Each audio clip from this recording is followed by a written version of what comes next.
time, man. You know, man. Hey, when you come into the city, man, know what you need to see. You know, you gotta see this, man, because you know we out here for these kids, man. Entertain. Do me a favor, man. Yep. State your name for the camera, man. Where you? Hey, man, Tamir Chester Thomas, aka Energy God Congo, man. What's happening? Hey, man, what it is on your shirt, man? I be seeing it everywhere, man. I done seen it everywhere, man. Oh, man, you know, man, AMP, man, attain maximum potential. That fit mean fit for life, not short for fitness. You know the Congo. Hey, man, I got a vision, man. You know what the BMF billboard used to be at? Yeah, man, we need that. We on time, man. You know, man. Hey, when you come into the city, man, know what you need to see. You know, you gotta see this, man, because you know we out here for these kids, man, attaining maximum potential, man. All right, man, we're gonna start from the beginning. I'm gonna ask you a very simple question, man. I need you to say however you feel, man. Where you from, homie? Hey, man, so if you want to talk about the A, I'm from Buford Highway. What? The Cache County North Side Buford Highway. What? I said the Cache County. Hold on, man.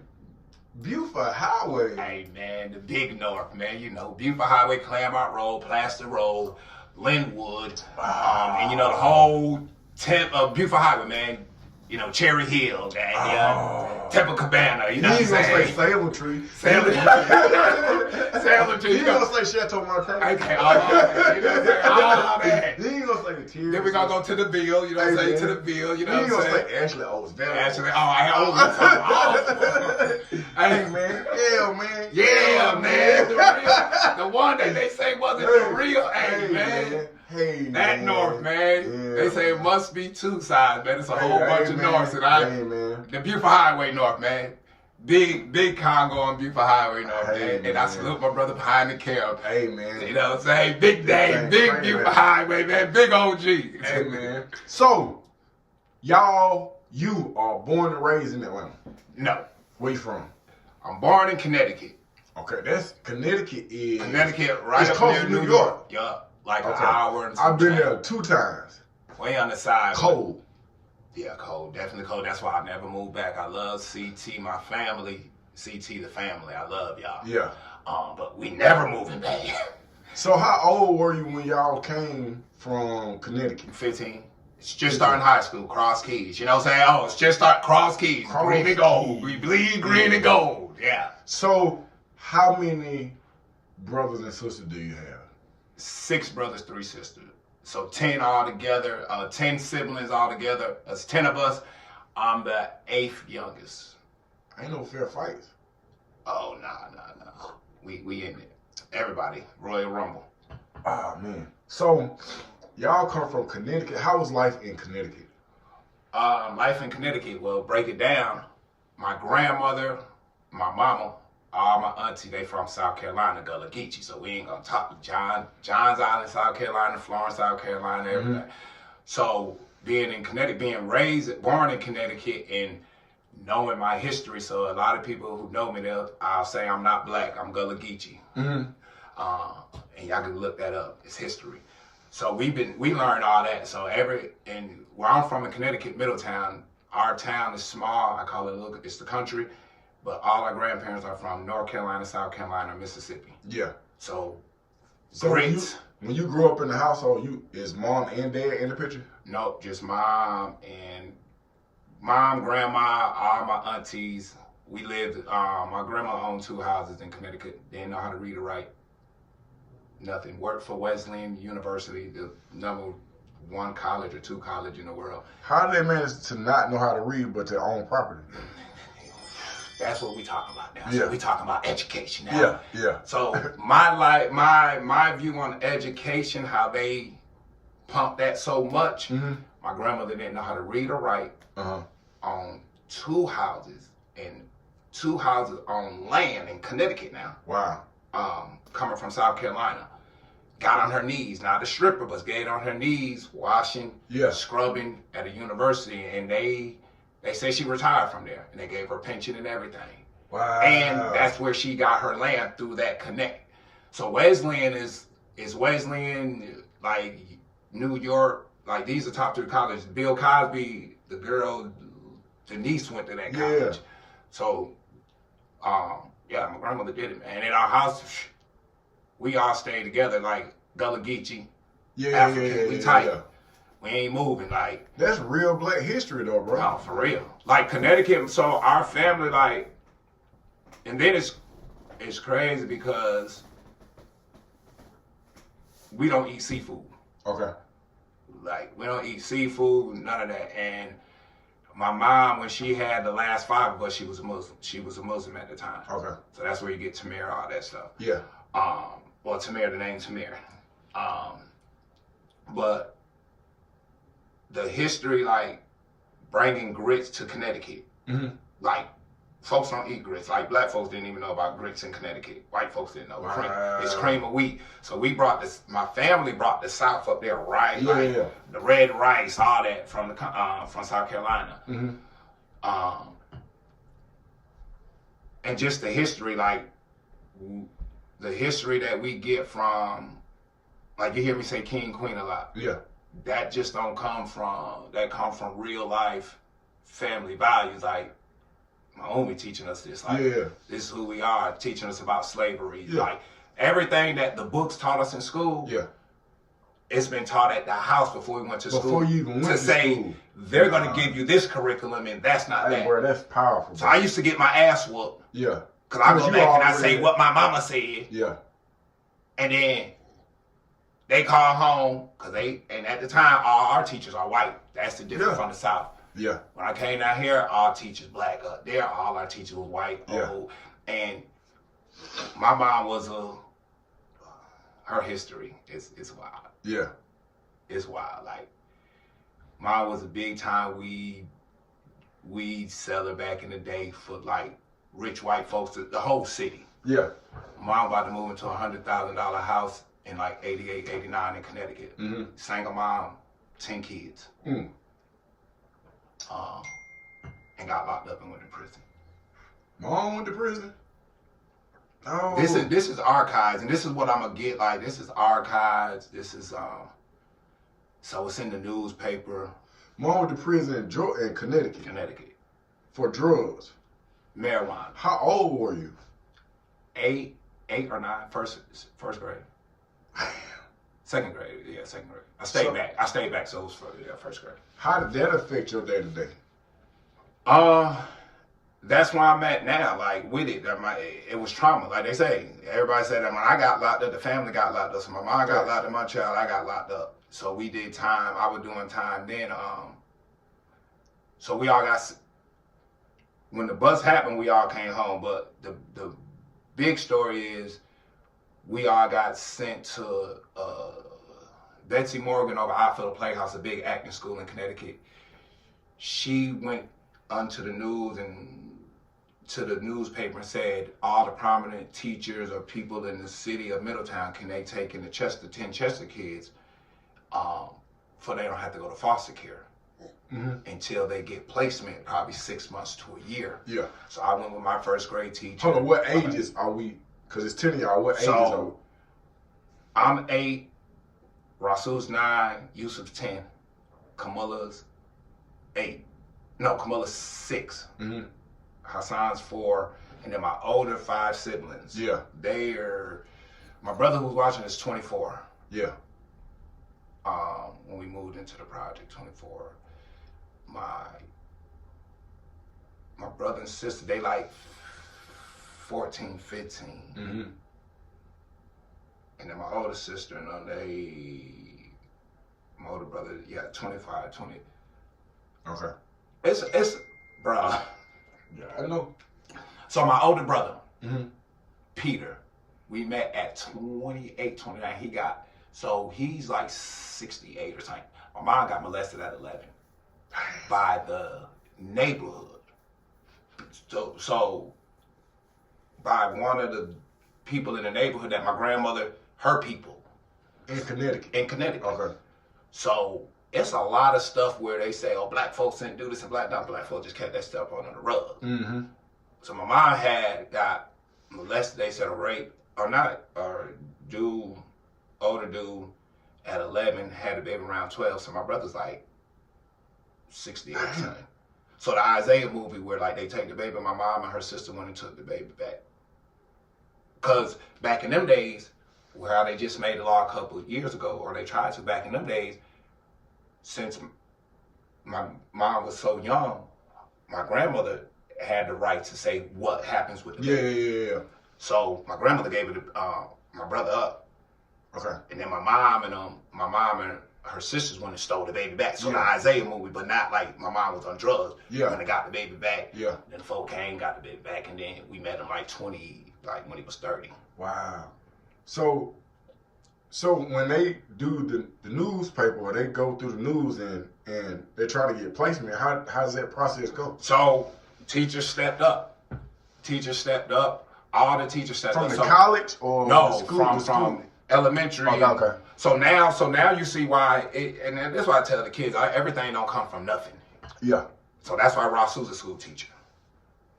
That's why we with the kids, like, and at this time you got to think, was it this time? My mom was sitting out because we ain't got to that stage yet where white folks aren't supposed to breathe on you and stuff like that. We ain't got to that stage yet. But white folks took us in. Wow. Black kids, white folks. All y'all. But different teachers. Yeah. So with me, I went to my first grade teacher. That's why I fight. My sister went with her first grade teacher because I said I stayed back. So my sister was in the grade with me, and they kept all my mom kids back in first grade. So my sister stayed back after that. That's what the white folk were doing because they knew our family, our power, our energy, who we were. Yeah. So so she went with her first grade teacher. I went with my first grade teacher. My brother Rasu and Derek went with our gym teacher, Miss Fernald. They went with the gym teacher. That's why he's a PE teacher now. Like.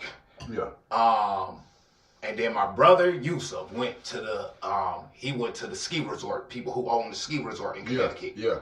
So that's like old picture. I can show you ski resorts and they be like, oh yeah, boy, I was scamming, bro. My mom was locked up, bro. This is the meeting ground where we all meet up, bro. Yeah.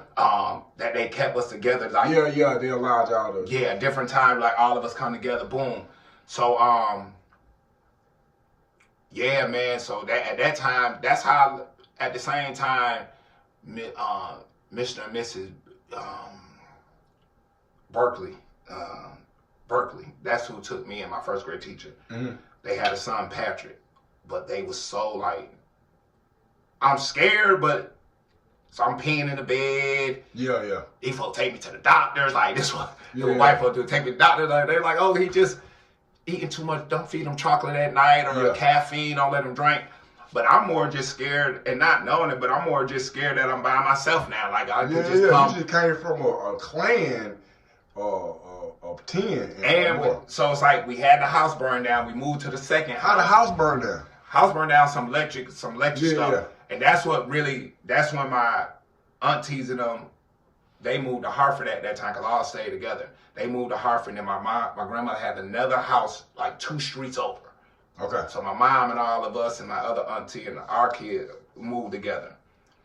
But that was real trauma at the time because I guess my mom and my grandmother were gone, and my mom was selling major weed. We don't know. How much time was mom sentenced to? I think she did like a year, but from 89, I think she got out like 90, 91. Yeah. But at this time they don't got no prisons for females, like no county jail for females. So she went straight to prison. And she was going back and forth to court from prison because they ain't have our country. Yeah, they ain't got nothing. Yeah. So now, but that's what I'm gonna tell you. That's where in '89, my mom commissary, or they used to send package all day. Ain't no commissary. So my sister sent fruits. My mom reading the newspaper. That's when they started shooting up all the animals in '89. What you mean shooting up all the animals? What they say, where they exposed it. Like they started telling folks in 2020, like this is what it is, but they started doing that in '89. That's when we became vegetarians. Because at that time we never ate pork. My mom was a Muslim. Yeah. My first 5 brothers and sisters ate pork. Yeah. So that's that whole thing too, where I bring everything together. This is my spirit and what they taught me.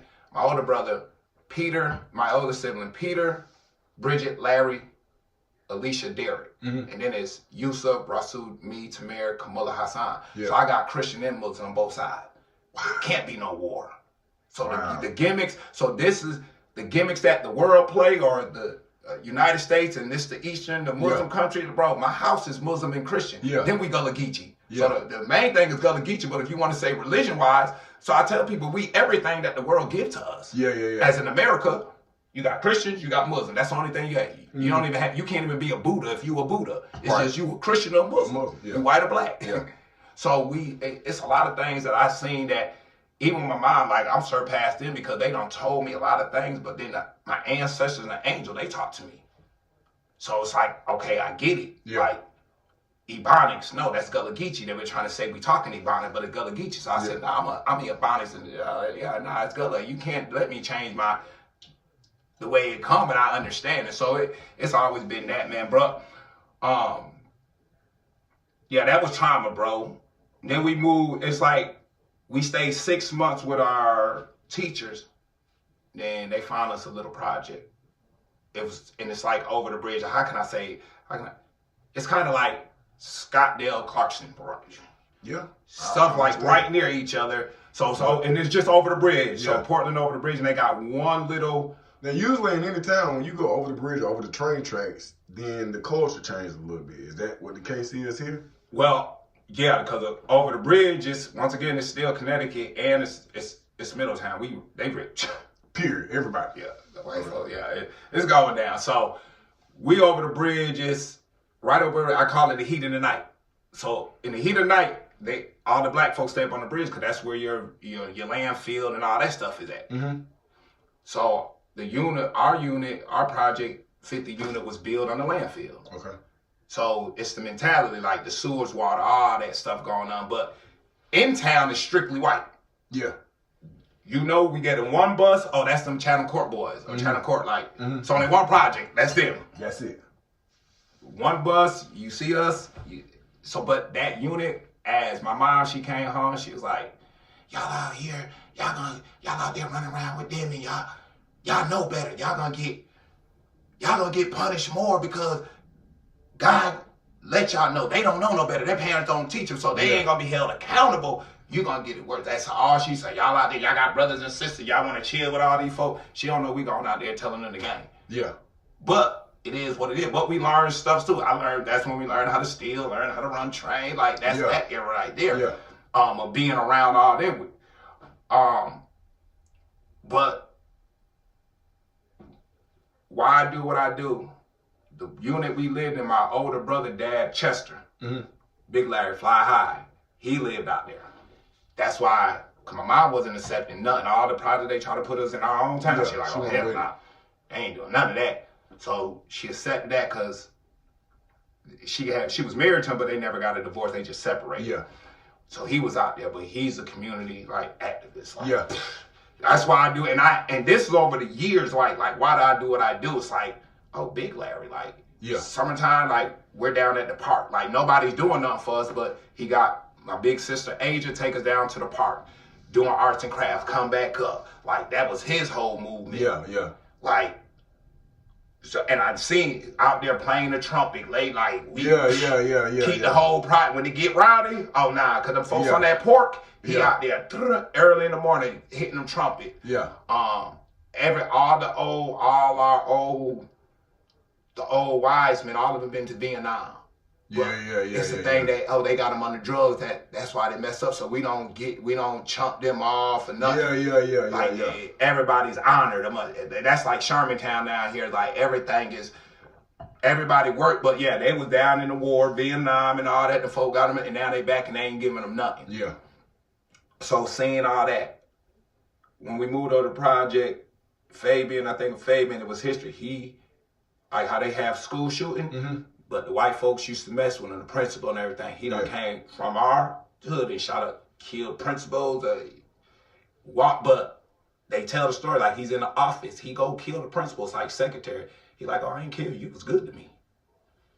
Yeah. I'm killing everybody who wasn't good to me. So that's the lady who's telling the thing. It was like, with my mom and them talking and then about our history, Gullah Geechee and then everything that's going around, it was like, oh, nah, we just about lifting up, you know what I'm saying? And it's Connecticut at the time. It's nothing but white. Yeah. But my mom, so we stopped eating beef and chicken. That's what I said. We stopped eating red meat in 89 when she come home. Yeah. Soy. So everybody, we never ate drunk Kool-Aid, no white sugar, nothing white in the house. So people come knock on my mom's door like, hey, can I borrow some sugar? It's like, oh, no, we don't got that problem.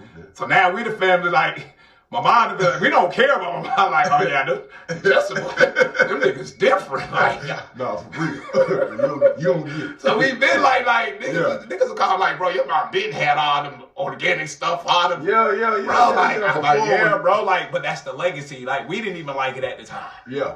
But it's like, that's what Hill does. Yeah. But it just grown in seeing a lot of things, man. But brotherhood, man, all that thing came from, man, being what I do now, where they just want the family, bro, like that separation. Yeah.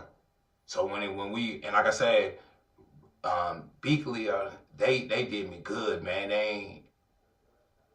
And then their younger son, he couldn't do it, it's just kids on a kid, and I come and it's like, oh no, I don't want to do. They put him in time out. You gotta be nice. Like they want to let him take advantage. Like, oh nah, I know that, but no, Patrick, you gotta do this, and like, no, you ain't getting no snacks.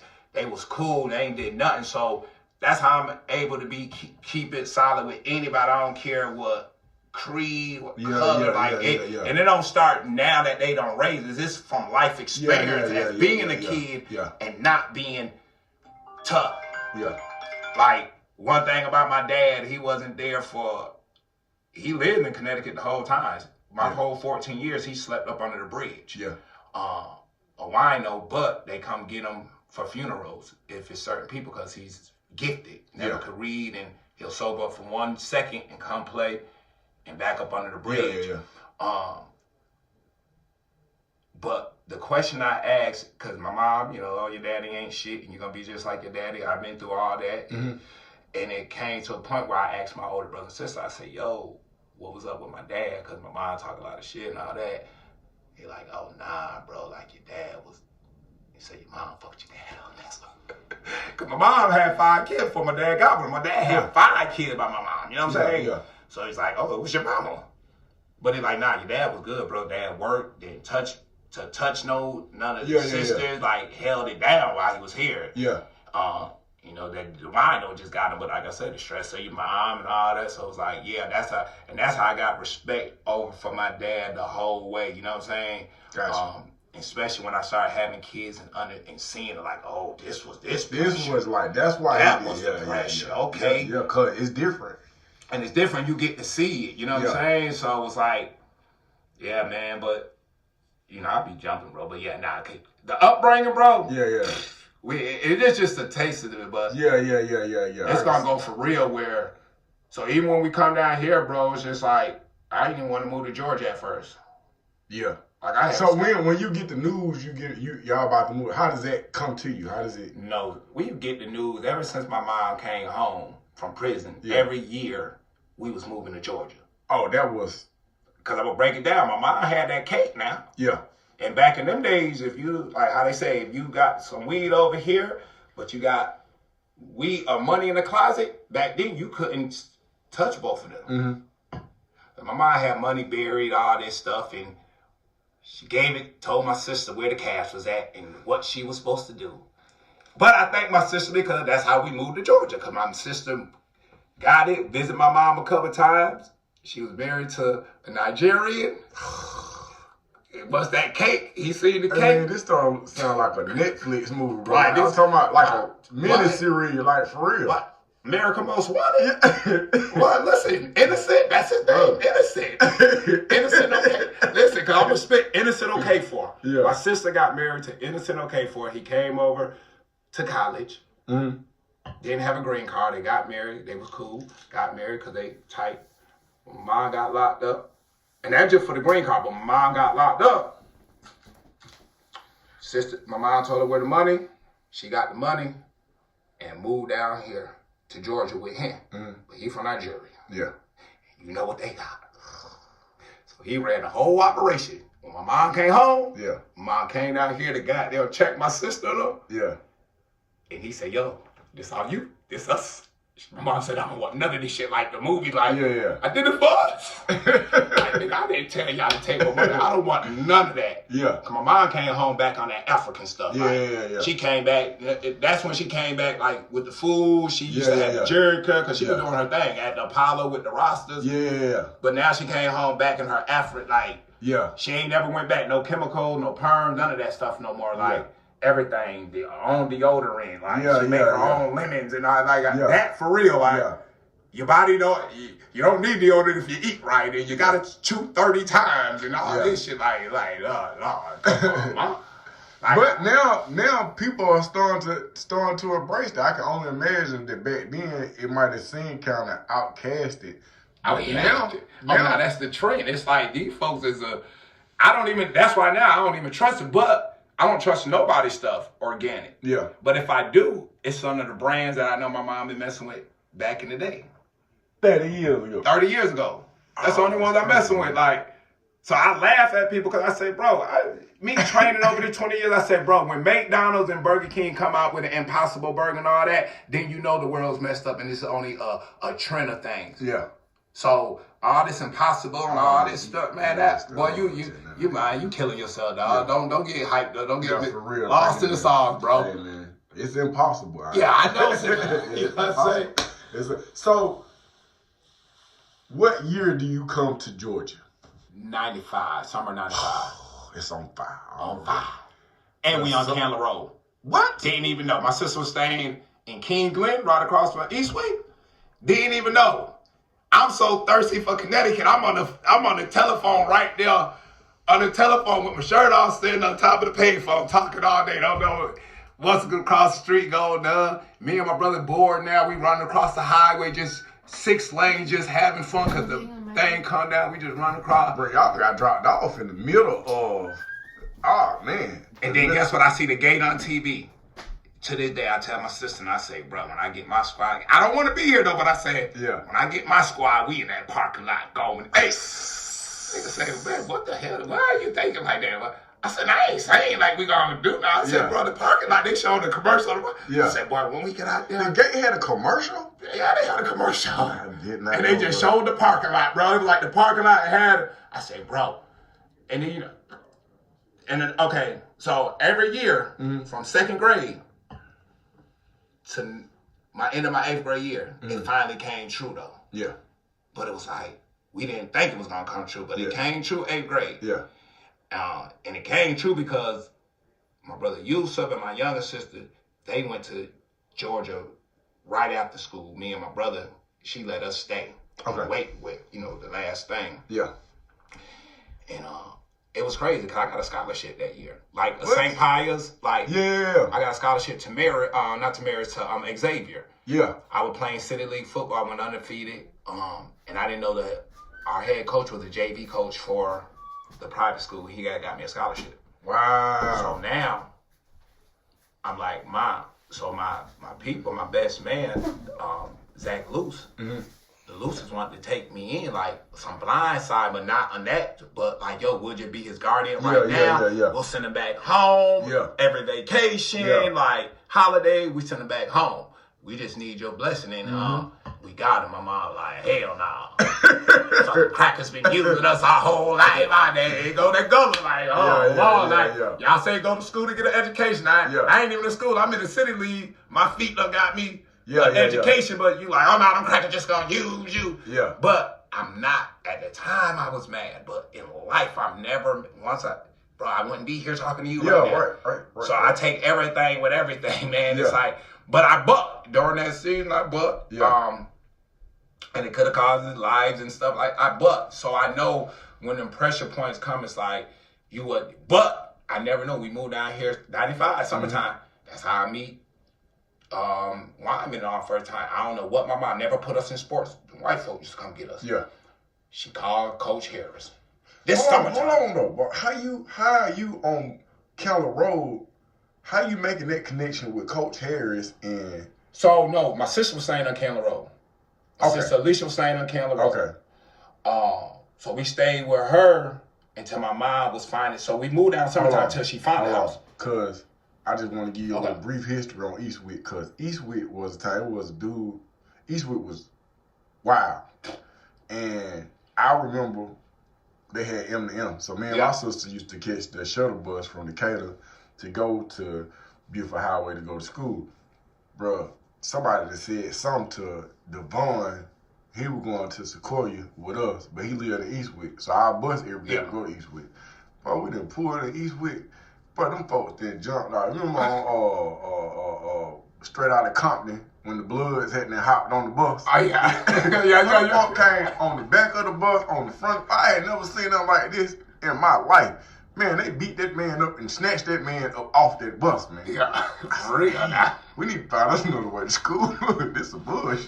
I don't want to do this. And them houses though, bro. Like when you really, them they apartments, but they townhomes. Townhomes. That's what I'm saying. Townhomes, but it's Eastwick. But it's Eastwick, Eastwick just always been out the chain. Though always been out the chain. But go ahead. I'm sorry. Yeah. So my mom. So when we moved down that summertime, we stayed with my sister. My mom was looking for a house. She was about to buy one out there, but she was like, "Oh, nah, too many niggas." Yeah. She started going around and she make her way over the Buford Highway. Yeah. And then she find that, so we moved out of Buford Highway, and then immediately, because she know how good, she never came down on my game, but I don't know what made her call Frost Key, because she could have called Chambly. Or Tucker. She just called, and we met Coach, it's now, Coach Harris done walk, he came to Dairy Queen, we met him at Dairy Queen. It ain't there no more. Because, I stayed on Claremont Road. Yeah. I'm Claremont Road boys, we gonna make that ain't that. So, look. So, that's just some north side stuff. That's just a thing. I'm playing my role all day. I'm out that road, man.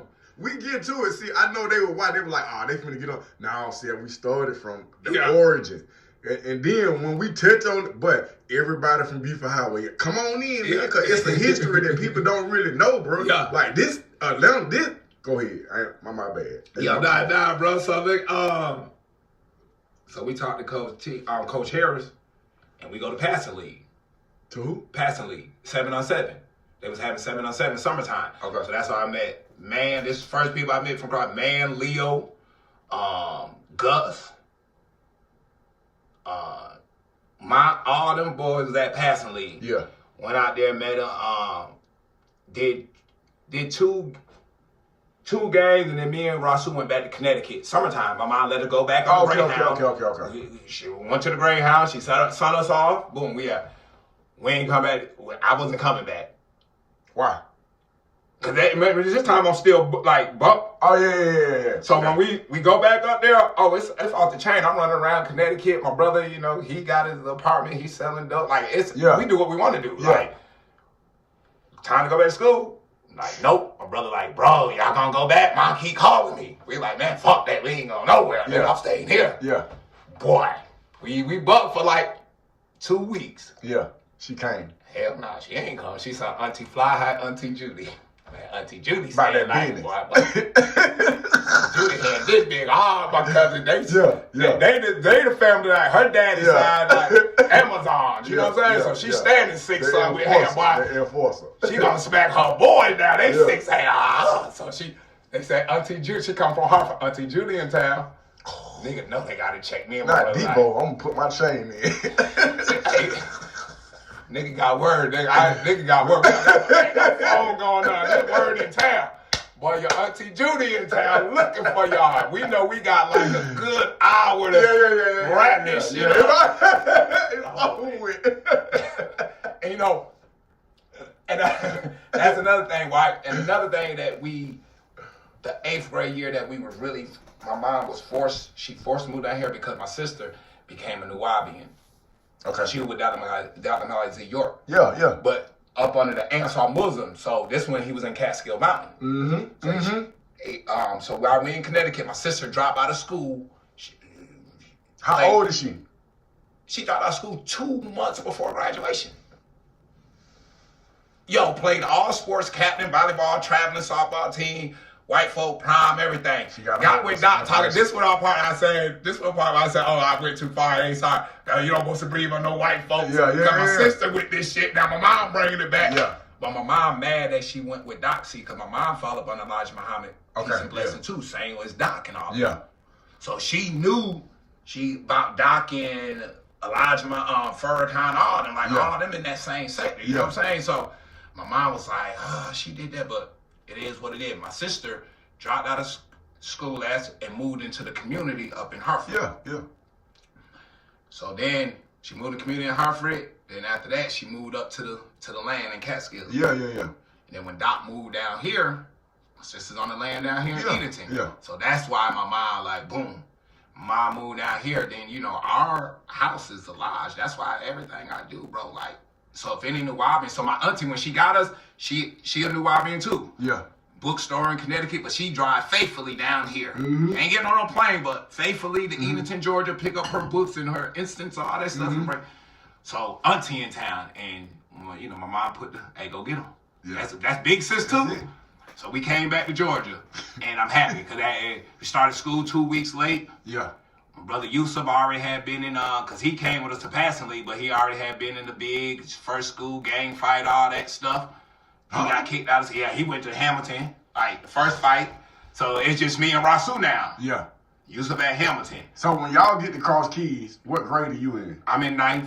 Rasu's in 10th, and Yusuf's in 10th. Because Yusuf had seizures, so he stayed back, but Yusuf's older, so.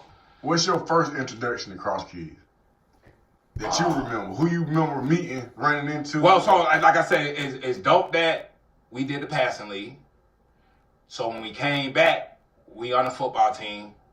You already done established that. So now the football team get to see us now. Yeah. But like Wyman, he's there, you know, Wyman. Yeah. So, and they know what we got. So now we get into practice. That's when Tori gave us, because Tori wasn't that paid. He gave us the Congo boy, like just at practice. Yeah. But then the Congo boys are they were trying to be funny about the damn movie that we never watched. I only watch. So hold on. You saying when you said Tori gave y'all the Congo boy, you talking about back then? Yeah, football. Yeah. I thought you was talking about so if Tori was there, bro, I was there. Yeah. You dunked the dude on the head, eh? Huh? No, who? Did you get into the fight in the gym?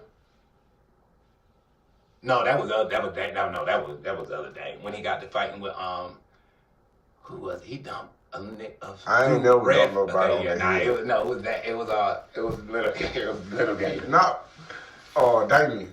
Yeah. He hit the dude from Linwood. That sound about right. In the gym, yeah. And then, but the crazy part, I was just talking to him today, and he was like, bro, I was pulling up to the warehouse, and we was talking. He was like, bro, you remember when you used to be doing stupid stuff, and you used to be telling people my name? I'm like, bro, you used to be doing the same thing, bro. He's like, bro, I'm in the office. Because we all, here's Damian Buxton, mine Damian Buxton. So I was just screaming. I had that in my car, buddy. I was like, nah, this is the wrong person. Okay, my guy, you know. Yeah, man, that's just crazy. But so you didn't establish yourself on the football field. So that mean, hold on. Bro. I was the truth now on the football field. Yeah. Yeah. So 95. Okay, so I was playing for 95. I think that was my last year playing football. Cause 96, I was just trying to focus in on basketball. So was you there when Jesse was there? Nope. Jesse just had left. Okay, so yeah, okay. That's so what everybody was talking about, Yeah, Jesse Tarplin, then Rico. Okay, yeah. So now. So I'm with Walker. Walker was senior David Walker. He was Super Dave. Yeah, Super Dave. Yeah, he was beast mode. Boy. Hey man, much respect to Dave, man. Salute, man, the most skinny. Hey man, I ain't think he had that funk. Hey, listen, I ain't never in my life played on the same field with a dude so fast. I'm just being honest. There's a lot of people that just don't know. I'm telling you, man, this man here was ridiculous, man. And he gonna put that pad on you, boy. Yeah, he gonna play ridiculous. I seen him, but he's screaming like Crim all them boys. Like he going that first shot moved in, we still had the top schedule. Yeah. Southwest Cab, Quincy, Crim, the boys on that powder. Yeah. Doug. Yeah. A real roster. Yeah, real, because Jesse had went ham. Yeah. They brought the kids up. Like, they went ham that year. That's crazy. So I beat Southwest Cab. That way, right, our JV team beat Southwest Cab. So everybody, I don't know, but I know everybody hyped up. You know what I'm saying? Yeah. Like, oh, hell yeah. I'm out there gorilla, and they're like, they couldn't stop. Like, you know, we bring that funk, bro. Like, that's where I get it from. So, ain't no gangster shit. Congo come from the football field. Ain't no street shit. Yeah. That shit come from, and the energy that you see, that shit come from my family, my bloodline, Gullah Geechee. Like, crazy. Cause my mom, like, we never cared about sports. She never. Wasn't with it. So you got to think, I'm not looking for sports to get out. I'm looking for sport to eat your face, cause they say it's war, nigga. You kill out here. Yeah. So you playing football and you establishing yourself. Y'all establishing yourself. So. And where you living at? Claremont Road. We're on Claremont. Nah, crossover Buford Highway. Okay. Apartments, house? House. Okay. See, at that time, Mom had moved in the house after our project burned down. So we've been in 2 fires. Our project burned down. That's what got us. And that's when we moved back into a house in Durham. And then when she moved down here, she moved to a house. But at them times, I was like, nah, I want to be in the apartments. But, you know, we had everybody at the house, though, who was certified anyway. Yeah. Off the highway. So, when do you start getting off into the extracurricular? Extracurricular. When I say extracurricular, I already know. I mean unlawfulness, illegal activities. I'm gonna tell you, man. I'm gonna tell you one thing about this, man. I'm gonna tell you one thing about this, bro. When your kids play sports and they are on a losing history in a squad, but they go to practice every day and they go to win. Yeah. But you ain't winning on the scoreboard. Yeah. But you know you winning like in the trenches with your dog. That's how we bleed green and gold. Just that Indian, because it's your dogs. Yeah. And the school ain't with you. Nobody with you. So it's just us. But after that, man, you get to drinking. Yeah. You know, you get to drinking, bro. That ain't getting real. You know what I'm saying? And that's when down here, that's when, you know, drinking the MD 2020, just jumping into things after that. Oh, you just brought back so many. Yeah, lightning bird. What I want to say, man, I don't even know what it is. Cause I try to stay politically correct, but this is Buford Highway. I'm telling you about one of the most ferocious groups of robbing crews. I'm talking about in different sectors. I'm talking about.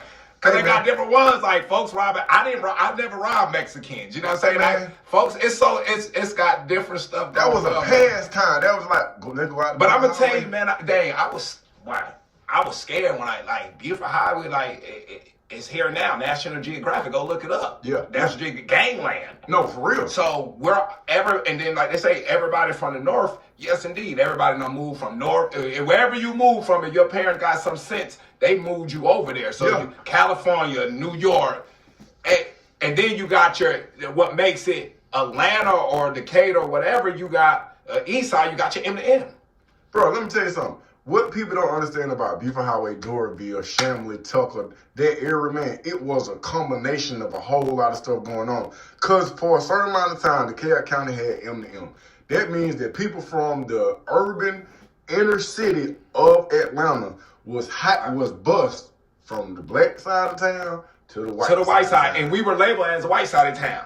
But this is the crazy part. Cross Keys, bro, this is why I think I interact with so many different races. The way you already know. I'm thankful for that green and gold, bro, because, bro, Ethiopian, Mexicans, everything. Whites, bro, we just was a family, bro. Vietnamese. Bro, you can't call the Vietnamese a Cambodia. You're like, hey, you better check yourself. Bro, it'd be crazy, because I can always tell about Cross Keys crew, bro, because, bro, it's finna be all the flavors. I'm talking about from Roy. I'm talking about Asians, whites, blacks, everything, bro. Everything you looking for is right here. And we rolling together. And we'll punch you in your mouth. Exactly. Yeah. But look, because you can't come over there talking about, you can come over and say, what they say, Decatur where it's great, and them niggas gonna say the highway, the flyway. They don't come over here popping down. Man, don't do that. And then, this the crazy part is that, okay, so I'm M, but my daddy live on Buford Highway. Okay. So my daddy was like, so I went to Dresden Elementary, I went to Sequoia, and I went to, now, because I'm in Decatur, this ain't my interview, I'm gonna get back off that. But I'm like, okay, in the summertime, I'm over in Woodridge. So I'm like, shit, bro, I don't want to go back to Cross Keys, I'm going to Redan. I go to Redan, mind you, I'm on some post shit. So I was wearing my cousin clothes when I go to Cross Keys. See, now we rocking the same outfit at the same school. Yo. Boy, I got about 2 more weeks of this thing, but I got to go back to Cross Keys. I'm going to be fresh hell like that, but this ain't going to work. And then when I went and tried out for the basketball team at Redan, I realized that our talent was a little different, bro. They had people in the 10th grade that were dunking that thing, but about 100 people at back. Hey, man, I can go be the man in Cross Keys. Nah, I want to go home. I want to go home. Send me back home. Hey, beautiful. Hey, man, I'm up out of here, man. I'm up out of here. But yeah, man. So, again, I'm going to ask you, when did you start getting off into the extracurricular activity? Hey, man, from the get-go, man. Listen, Cross Keys, like, I tell it, boy. It was scary, bro. You get like, bro, they was higher learning for real. Yeah. Like, bro, how do Miss Folk on First Hall, that's Crip Hall. Like, this is school shit, like this Crip Hall. Crazy, like, bro. My ninth grade year, yeah. That's what it was. So my 10th grade year, you couldn't wear backbags no more. You couldn't wear your band. Folks was wearing bandanas and everything. You couldn't do none of that no more. They stopped all that in my 10th. Like, bro, it was gangbang. So, man, let me tell you, bro, like, damn, this ain't my interview, but I got to just spread some history on it because it was some real Crips that came from Cali. I'm talking about Jerry Curl and Khakis, and I ain't talking about that just because you know the handshake. No. I'm talking about some real Crips that hadn't put in some work. And they came in, they was just like, but everybody, a lot of people was on that GD. They was like, but we ain't doing none of that. It's all Crip. And then they was on the 8 ball. They was on the 8 ball. They ain't at it like we ain't doing none of that. None of that, bro. And I don't know if I can say the name. I don't want to get in no trouble, bro. But Tweeterberg came down with that West Side 111 Hoover Street Crips. Was not playing with them folks at all. It was not a game, folks, at all. When he came through, but that when people started getting knocked off too. Rest in peace to I can't think of bro name. Was it Laboris? Somebody got killed, bro. They found him in the club. Oh no, I was gonna say I thought you were talking about Emily brother. What's Emily brother name? I forgot. That's when that's when John's son Polo. I was locked up with Polo too. The white boy. So John Echols used to box. He used to really box. Yeah. Like, this dude was on his way to the 96 Olympics, bro. And then it was Jeremiah or Jeremy, the light-skinned dude that was with him. And, bro, we had a run-in. We had a run-in on some Beautiful Highway type stuff. But I didn't see them two dudes again till I'm in the county jail for armed robbery. And they got no murder charges because they murdered, bro. Yeah. And when I say, bro, it was just a different, bro, we done went to elementary school and junior, bro. But I'm talking about they weren't even speaking, bro. There wasn't no conversation at all. But they was on some more stuff. But, it started switching up, man. And then the robbery, it was a sector of different raw. I didn't realize it was so much. But Crow Key, it was going down, bro. All that cream, and this ain't no disrespect to nobody in Atlanta. Yeah. And hey, man, I went to Corn Middle School for a little bit. But what I'm telling you at Cross Key, man, I'm out robbing, and I see a nigga I was on a football field with robbing as well. I know, cause I know that look. And I'm just like, then, bro. But them folks thought I was having cars stole because I was from Decatur. Yeah. Dave or Lil Tim that came in there. I'm talking about a car with the rim. I'm talking about that thing had that bumper. I'm talking about a real life, something that was in the game. So somebody that stole the car, bro, them folks thought I had stole. They was like, I guess they hadn't did the math. I was like, bro, I don't know that. At this time, bro, I'm pulling up in the Buick LeSabre with the Ace and Bowls. You couldn't tell me nothing with the wood grain, everything off in that bit. But I got 1 foot in and 1 foot out, boy, and that's all that it took. So, this ain't my interview. I'm going to tell you, you'll bring it back, bro. I didn't go to the first dance.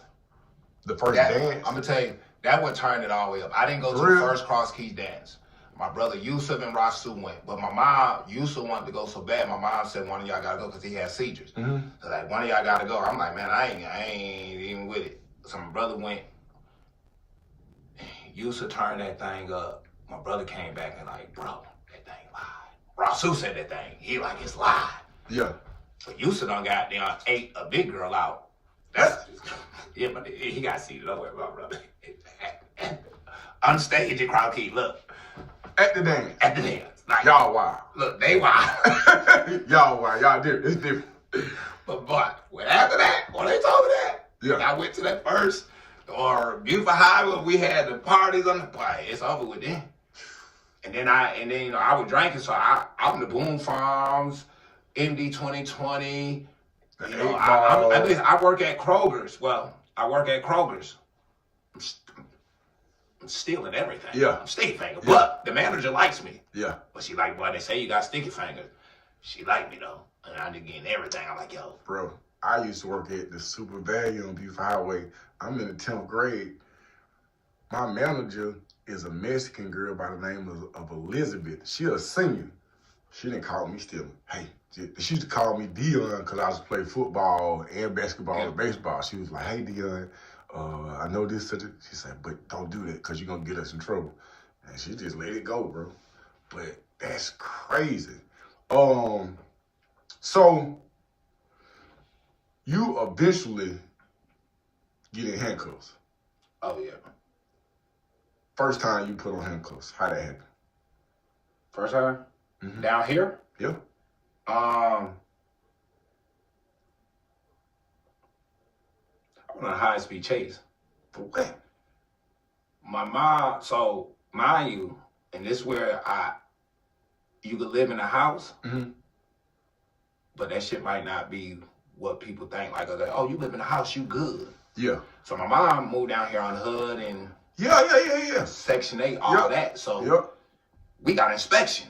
Yeah, they coming through. We don't supposed to have this car here. Oh, because you supposed to have no car. Take the car during inspection. Yeah. I take the car at summertime. Riding down Beaufort Highway. Go to the school, and I'm coming back to my house. At that light, at the checkers, to go this way, because we go that way. Listen, I see Sharina and them at the light. Okay. So we cross there. They got drill practice. So I see them. We beat. They go. My ass turn around. I'm catching them on Beaufort Highway. Yeah. So now you busted you. Yeah, I busted you. Okay. I catch up to them. Yeah. So then now, I'm like, do this to roll my window down. Yeah. Boom. Son, I look up. Boom. Son say, look back. Look back. Look back. The lights. Motorcycle in the chair or one, and they do this. I think they say, but my dumb ass try to roll it down some more, and they were like, I said, what y'all doing later on? Like, we got a party. Yeah, you gonna ignore the police. Yeah, I know. But when I turn around and look, that motherfucker coming. Yeah. My dumb ass, like, just fronting now, like. What you in? What you driving? Toyota Camry. Stop. Stop. I hit that thing up Beaufort High. I said, I'm gone. I got that Tupac. I want to know. I'm good at first. I'm hitting the thing down the highway. I get down, and I'm about to turn up Briarcliff, but I'm seeing it. Yeah. I'm flying. He behind me now. Yeah. I said, I'm going to cut through the store and not go Briarcliff, just go straight to the store. Boom, boom, boom. Yeah. Going too fast, not knowing. And at the MARTA block, it's a whole bunch of Mexicans sitting there. And when I try to turn that thing in, my brakes lock. And all my car just doing this, sliding straight towards them. No. And now I don't know what to do. I'm like, how old are you at this time? 17. I just turned 17. You look badass. Yeah, I was like 5 months, 17. It was like June. Bro, you wasn't supposed to be driving, bro. I don't got no license, but my mom, like, we drove the U-Haul from here to Connecticut, bro. She told us, my mom, like, we come here. You ride dirt. Listen, I don't know what I did. I pushed the emergency brake up. I'm pressing the brake. I pushed the emergency brake, and the car jerked back straight. Put the emergency brake down and hit. Now I turn on Briarcliff. I'm rolling on Briarcliff, and I just hit. And you know how that thing swirl, but it's only this. I get in the middle of the car. I'm in the middle. Car's going off the road like this. Yeah. Now I just want to hit. I forgot that roll, but it swirled down. Yep. I want to hit. I hit that because I know that roll. I bust out of that thing. Yeah. And I hit. I said, I got it now. I hit. Because that's all I wanted to. And I hit. Boom. And I went too fast and hit. And that thing locked me in. And it was a tree right there. All I did is close my eyes like this big. Boom. Hit the tree. But it was a cliff. It was like a 12. Flipped over. But that tree stopped me. But it flipped over and back. I jumped out, started running. All I hear is, hey! That made me run faster. Yeah. Got around. But no, so I'm upside down. When I come out the car, I open up the car, I fall out. Boom! Yeah. It's a puddle of mud and like a pond. I'm like, now I'm just, oh shit, this just looks like the movie. I start running. Boom. Get her there. Get away. Danielle Kool-Aid, he stay up there. I go to his house. Yeah. Knock on the door. Famous story. Like all the niggas know how I knock on the door. His mama might be there and she don't play. Yeah. So I'm like, boom, boom. That nigga opened the door. I said, hey, bro. He opened up the door. I said, hey, bro, your mom here. Yeah. That nigga say, nah.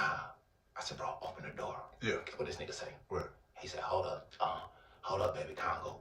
I just gotta ask you one thing. You ain't kill nobody, did you?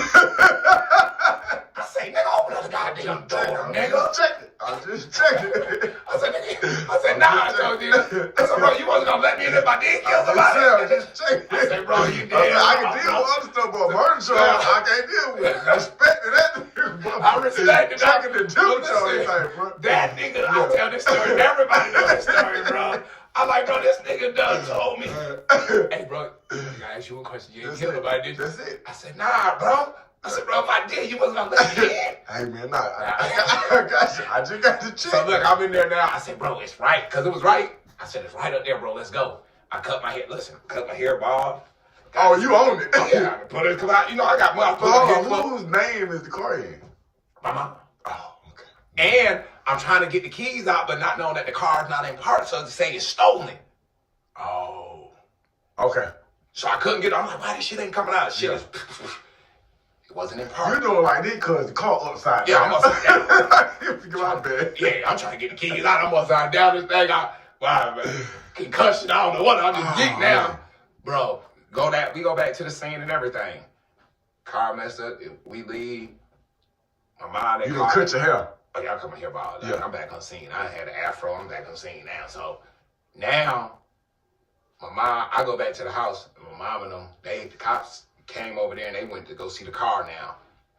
So they tell them it's me just because they think I'm fucked up how the car look. Yeah.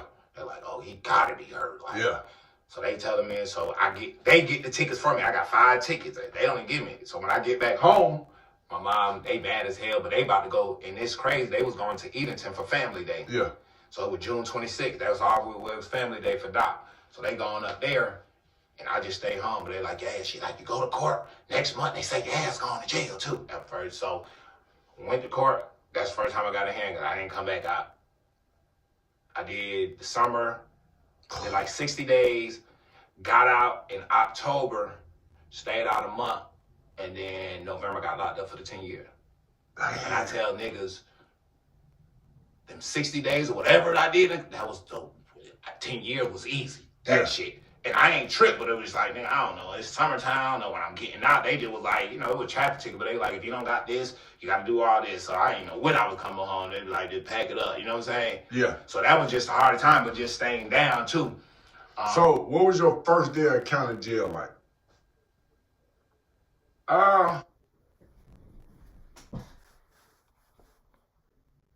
You up? Yeah. You go to juvenile or you go to... Nah, DeKalb. You go to DeKalb County. Oh, you go to Memorial Drive. Yeah, I'm like, and I think they did that. I think it was like a year new. Oh yeah, cause that jail was. I just had missed the old jail. Yeah, but they took me to the new jail too. Yeah. Oh, so and then you went on the juvenile floor. You was with the grown men. Yeah, I think I was on like the fourth floor. Yeah, the fourth floor right up there. So describe what it felt like to hit that. Cause you 17 at the time. Yeah, I'm 17. What was kind of funky, I think, while I was there was crazy. Fly, White Boy Lewis. Yeah. Hey, that's my brother, man. No, that's my dog. I just got off the phone. Hey, man. He up in Utah right now. Hey, man. That dude there, man, he just be support. I just remember Lulu. I just remember him just being the white boy. Yeah. And then I didn't understand till I came home that, bro, he had then got deep off in the game, but he was just the one, he was always playing basketball with everybody, you know what I mean? But he just, bro, I be having an hour-long conversation with bro, man. He just be encouraging and like, bro. And when I say I'm trying to do something, I really cash out, bro, like that, bro. I'm talking about just like that, bro. Not with no whole bunch of this, I'm finna sing you something, bro. He just like, what going on, bro? Shout out to Louis, bro. Yeah, shout out my brother. That's my brother, man. Hey, like, man, for real. Shout out my brother. Like, so it's that, and that's the highway, man. Yeah. That's it. Cause at the time, so you watching everybody. Yeah. So I watched Lou at first, and I ain't rock with him then. Like, I wasn't rocking with him, but I know who he had motion with. Yeah. But like I said, he was in the Cali with me. Yeah. So whole side story. I'm sorry. Okay. I'm in the county, and it's a dude from Clarkston, Charles Duffy. Him and the juvenile, and cut a female head off. We on the 8th floor. I'm in the lockdown because I just been fighting. So you only come out for 45 minutes a day.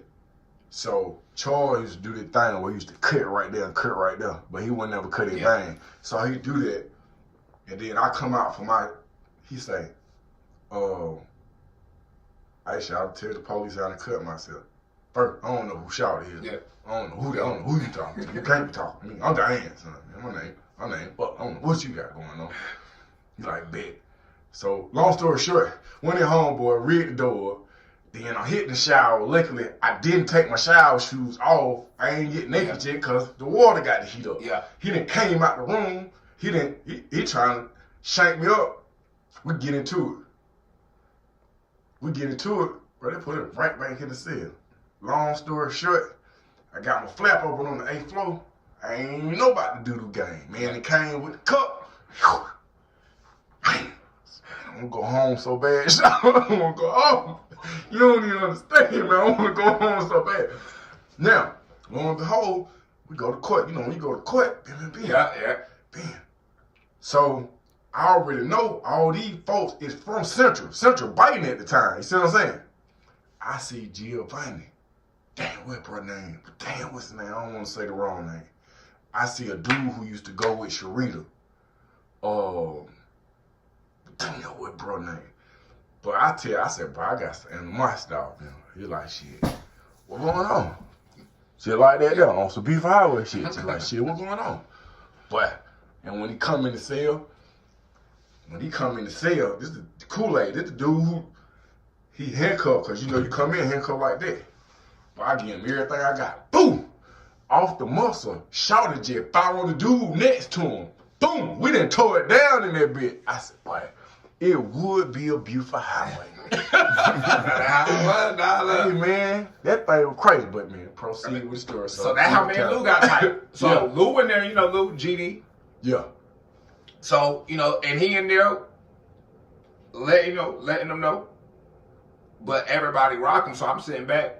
I'm like, okay, that now made me see that he's solid. Cause like I said, I've been watching his motion out here. Yeah. So now I'm in there, he come in there during that time and put us in the same pod. Yeah. So he repping his GD. Yeah. So I'm like, and me, I'm like, oh nah, he that. Yeah. Okay, he that. Yeah. So he doing it. So dudes from the Cape and all of them, they doing it. And now one of the niggas, I know Polo from the Cater. What Polo? There was a light-skinned dude named Polo. Oh, okay. That probably was mean. Yeah, I never met him, you know what I'm saying? Yeah. So, he was one of the GD people that they were cool, but now he discredit Lou now because Lou ain't giving him no food or whatever he doing, so now he trying to bring up, and I'm just watching, I ain't saying nothing. Yeah. And me and Lou, we done said what's up and all that, but ain't nothing. Yeah. This what lock us in as brothers. Yeah. He ain't know I'm about to ride. That already been me. Now I seen the guy. I said, man, and see, that's one thing I like where you say I grew up so many brothers. We riding. So yeah. It's some brotherhood and brotherhood on the come because I got brothers. Like people, if you a single kid, you don't know brotherhood. You try to find that, but I got brothers, so I'm like, oh, nah, they ain't going down. Yeah. So I see it. And then Lou stand up like he saying this thing, but now niggas say they want to do something. And I was like, oh, nah. Yeah. Come on, Lou. Y'all come on. No, and it set off. So we riding. After that, they move me, or Lou get out, they move me. Then I get they move me across the hall. I get Tony come in there. Williams. Tony Williams. Damn, what his name? He my grade, 99. Okay. Tony Williams come in there. Who Tony used to be with? Tony used to be with him, Kurt. Mm-hmm. Yeah, Kurt, him. So Tony come in there, and the nigga said, here's the dude. He's saying, TJ, we used to call him something else though. But more respect to that dude. Right here? Yep. Much respect to that brother, man. I'm gonna put you on blast too. That's my brother. Like, he just like, that Paul. I can't think of his name. Hey, bro came through. You hear me? I'm talking about no question asked. No question asked. And I'm a Decatur nigga, but when I'm telling you that my beautiful highway fam just, hey, like he went nothing, bro. I'm talking about nothing. But go ahead. So Tony coming to the dorm, and we chopping up. And like I said, we in the same grade. Tony do his thing. I wasn't, I don't rock with Tony. We wasn't off or nothing. They just do their thing. You know what I'm saying? Yeah. So he coming in, and that's how we get tight. Yeah. We just talking to the nigga said something that he needs some lotion or something, so I take some lotion from my roommate. He a chain gang nigga. I ain't never. Yeah. He a chain gang nigga, but he used to but I've been in the room with him. He on the hard, but now he back in the county. Yeah, he got wait. He a man now. So I'm up on top of he on the bottom, but so this what I do, bro. I took some of his lotion for Tony. Yeah. Gave that nigga some. I don't know. I gave that nigga. I came back in the room. It's like not Tony. You know his sister. Yeah. Damn, what her name is? She bad too. Yeah. More respect to that family. Yeah, the whole family. But you talking about Sharita? Yeah. That's crazy that you talking about Tony. And I'm talking about both of them. Well, he was with Sharita back in the day, but yeah, that's crazy, bro. So yeah, you talking about Tony? Yeah. What he got locked up for? He did a cold. He did a little. No, he did. Well, not that time because he came home, but he did some time too. Yeah. Yeah, dope, you know what I'm saying? Yeah. So I did that. Solid dude. Yeah, solid, yeah. Then I got that, then I went back in the cell lockdown, and that nigga said, hey, man. He said about that nigga said, man, I'm trying to get nigga know when this shit missed. Yup. I'm just in there, motherfucker, grabbing 2 pins, I just laying up this big nigga, I'm scared as hell. Man, I'm scared. But the nigga done told me, though, how he got locked up, like he was stealing some shit. And some niggas ran him down, like the security ran him down and jumped. He too tired, so I'm like, I can get him. But I'm like, this big nigga, goddamn. Yeah. He like, man, see, and Chang ain't nigga really get up and whoop your ass. I'm like, hey, man, I ain't taking your shit, bro. I ain't taking nothing, bro. Yeah. Like, boy, I ain't taking nothing, bro. Like, hey. So, fuck around. He ain't want to shake nothing. I got about. So, when the door came open, he went to the old head who was over the dorm. Cool dude. He like, hey man, so they switched rooms. I went down to his room, the old man. Yeah. And he gave me game a lot, bro. Yeah. Like that nigga say, hey man, you see all these folk getting 5 years and 10 years going down that road. Cause now I think I'm on the 5th. I know I'm across, but they getting time. Yeah. Where I was at, it wasn't that. Yeah. I ain't seen that. Like they were getting time. Like going, yeah, you seen? He just got 5. He just got that. He said, hey man, you think you slick? He just giving, but he like, Yeah. He said, bro, you think you slick? You might just be in here for this, but you got a lot of shit going on. And you don't take heed to this, you gonna come back and do a lot of time. Bro, I got locked up a month after I got out. Bro, listen, man, I walk so similar, it's scary, bro. Listen to you. So, the police, cause I'm robbing everything. And I'm robbing with my Decatur nigga, but after we rob, I rob them. Yeah. I'm on some, boy, keep something for me and you. Keep something for me and you. But I'm on some snake. So at this time, Mosley, Maddox, and Grant Park is the parks to be at on the weekend. I'm polo shot at this point. Like you can't tell me nothing. I'm at that's when they had the polo sports shop at at Lennox. I'm going there buying $400 pants. I'm 18, 19 years old. When we go in there, she like, boy, you shout the shit up. Stop talking to me. See what I'm saying? I'm on my Young Joe shit, like real, bro. So, damn, I forgot why the fuck I was telling this story. Okay, yeah. So, long story short, bro, I'm riding. I don't know that they watching us because my homeboy been robbing stuff. We got Decatur on fire. I'm riding. I'm coming down South Harrison, crossing over Covington Highway. This before they had all them subdivisions there, so it's like a black street. I'm in an 85 Buick LeSabre with some Ace and Bows. I got on some polo boots, some polo blue jeans. I got on a $600 polo sweater, but you can't tell me now. I got some Eddie Golds in my mouth. But I'm on there. I think they scared of me. I'm on that. But they pulled me over. When they pulled me over, bro, there's a K9 truck in front of me, behind me, beside me. That's how hot I am, and I don't even know it. I got the 45 on me. I got some reefer in my polo boot. Bro, them folks didn't open the door. They just snatched me out the window. They snatched me out the window, and then when we get down there, I see the nigga that's spilling the beans and everything, but I don't know what's going on. So when I get in there, bro, I say a prayer that is so strong, I feel like God just opened up the sky, not with his spiritual hand, bro, with his physical hand, and just bless you, boy. You see, man, look, if you let me up out of there, man, I'm going to do everything up out of the, I'm going to do everything right. I'm going to do everything. I said, I'm going to go to church. I said, bro, start like this. The weed I got in my polo boot, when they pan me down, I said, I don't need no weed charge. But I ain't never been no 3-point shooter neither. But I take the weed out my polo boot. He turned around. It was a tall Chinese police officer in the cab counter. Can't think of his name. I grabbed the weed.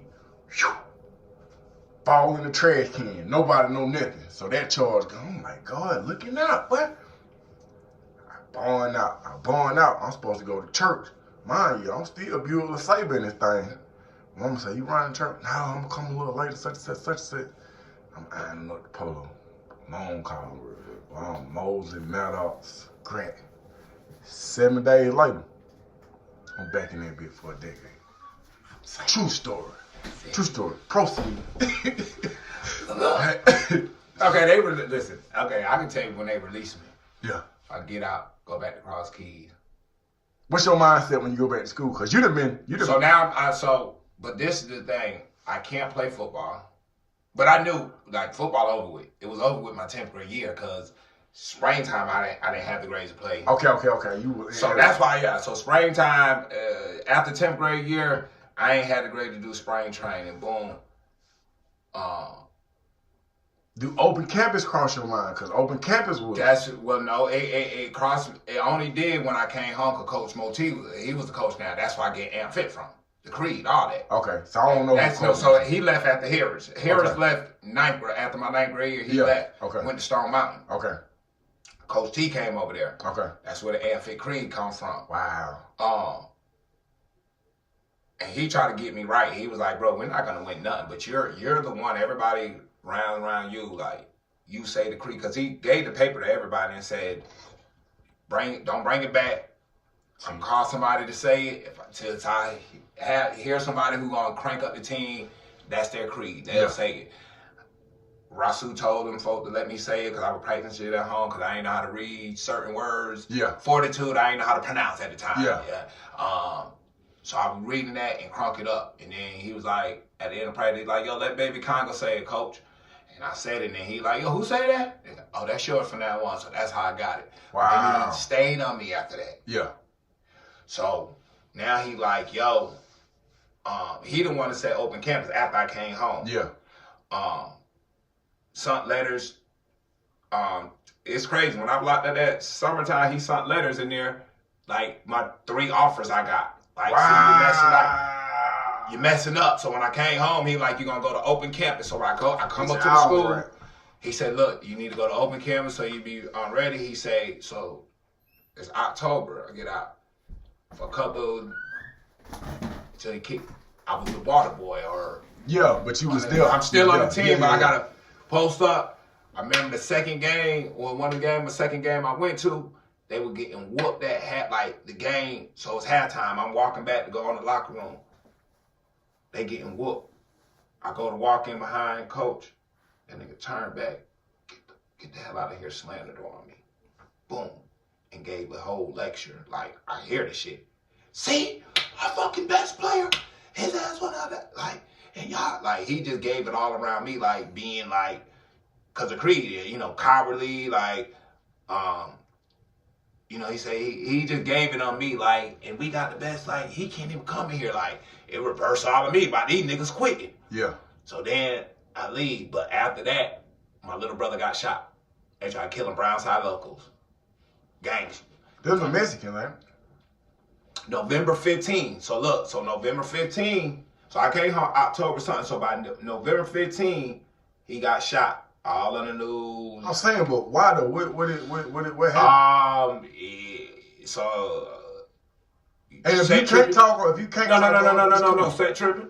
Yeah. You know, they banging, you know what I'm saying? Bro, I remember La Rosa, I remember Sir 13, I remember 90, that was 97. Yeah, that was 97. I was gone. Yeah, you were gone. So this is 97. Yeah. So, you know, 97, the beginning of 97, they changed, the Vietnamese took over Outlet Square Mall, where the club at now, Dreams or Mansion. Yeah. You know, so that's when everything, all the Foot Lockers and all that was in there, all that was over with now. Chinese took it over. The Vietnamese took it over. And this how funky this is. This why the banging was so heavy. When they took it over, the only thing that was still there was the movie theater at the time. Yeah. The Vietnamese Mexicans gave the Vietnamese Crips, that was their spot. You had to get it through, like the Mexicans. Yeah. Like Buford Highway, the flea market. Yeah. The Mexican mafia gave La Raza that you can't get through nothing. You got to go through these mafias to get position. So remember on Buford Highway when the Mexican just ride around the pool hall and just buck killing? I forgot, back in like 90, it was like 95 or so, or when they circled around that little dome on Buford Highway on Dorville. It's they did a drive-by shoot Mexican and waited till the cops came. Like, that was just to let them know, like, this is our territory. But this is later on. So the Vietnamese Crips, they out there now. So guess what? Vietnamese Crips. So the South Side Vietnamese Bloods, they out there. They had a club right there on the corner. They out there. Oh, it's different. 100 deep. It's different. Both sides, but pulling in them little cars. But they only banging against each other. But they just having a party. Yeah. They ain't no set trip, bro. This is like Compton out here. Yeah. But my little brother and all them, John, you know, they were part of their set. Yeah. So all them down there at the mall. Yeah. They cool with the Vietnamese, but now they saying this, and my brother, he just, you know, he was 13. Yeah. Just wilding, throwing up set, cussing out his homies and all. Cause John's little brother and him, they was in Sequoia. Like, they got the whole Sequoia, like, these niggas skip school. They don't go to school no more. They staying in the bando houses. Yeah. Like, I go home, I see them, I be like, hey, y'all little niggas, like, this is my little brother. Like, but it's like, yeah, bro, like, so he was set tripping, and they were supposed to rob this Latin King. So it was in a car with a Latin King, him and his partner. They gonna rob the Latin King. But my brother been at the mall dissing his people, dissing everybody. This is the first time he said he did powder, though. That's why he said this first time he survived. He got shot in the head, buckshot. 13. Head and left eye, but buckshot. So they pull out there on Plaster Road. Right there, I forgot what apartment it is, right down the corner. By the stop sign. The 4-way stop sign before you go to Plaster, right here. Oh, you talking about? I'm getting my. That's where Sharik and Shavoris used to stay. That's my nigga.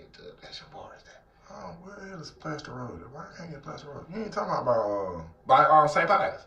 Yeah, that's Salem. You ain't talking about Salem Tree, the old Salem Tree. Right down the corner where that stop sign is. It's a little convenience store right there. Yep. It's a convenience store. They used to be Salem Tree. Okay, yeah, that's it. Yeah. Yeah. So, he got shot out there. The Brownside locals followed him though.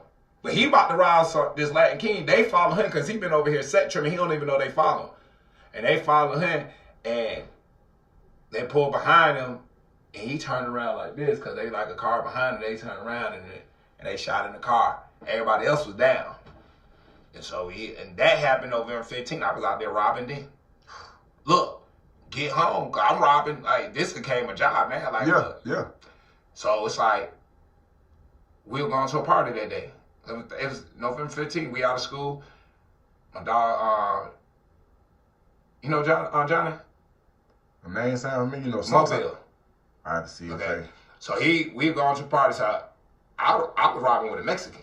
That's what I'm saying. My co-defendant was married to Mexican. Hey, man, and I said, hey, that's why it was a combination. Niggas said everything. Hey, man. So look,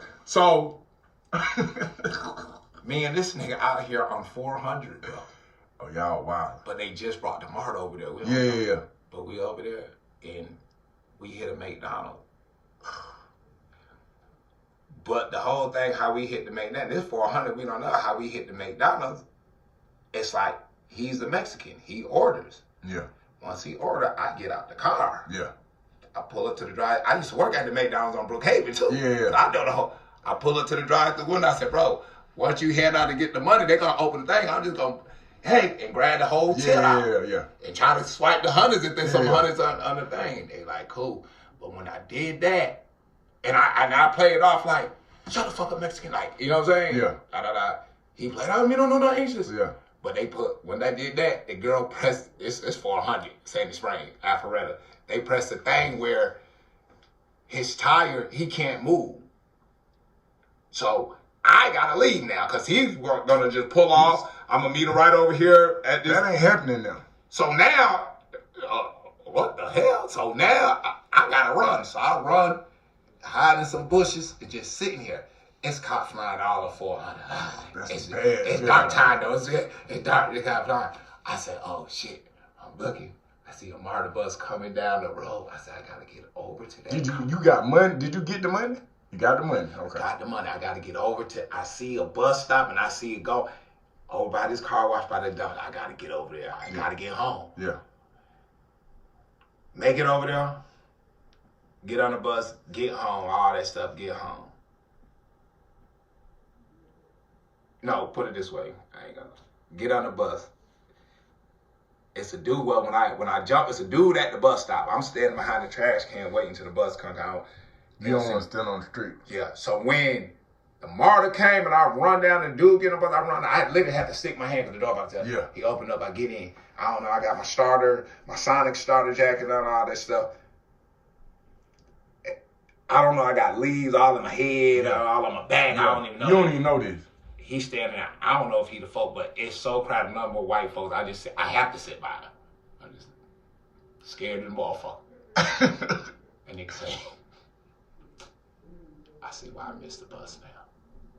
Usually, I catch the last bus. It's the last bus coming out. He said, but I see why I missed it now.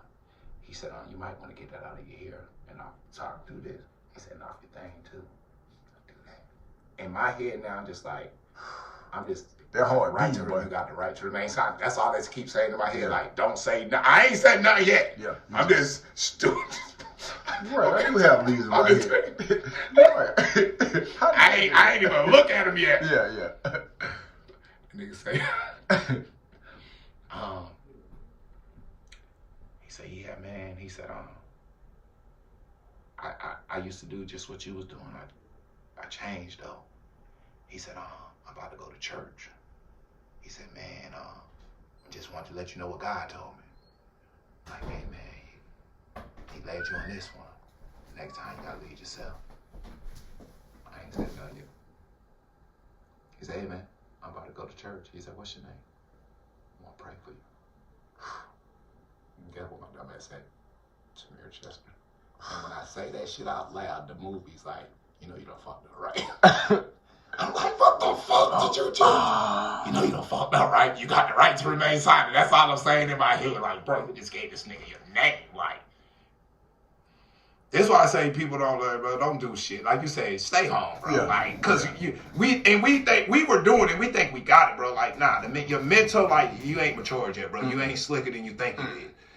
So we get to North Train Station. Get off the bus. He said, hey, man. He said, what's your name say again? I said, Tamir Chester. Once again, like, nigga, you going? He like, man, I'm going to pray for you, bro. I'm going to church right now. He said, but like I got to tell you again, bro, that ain't got nothing to do with me. God told me to tell you, not just, next time he led you on this one, next time you got to leave yourself home.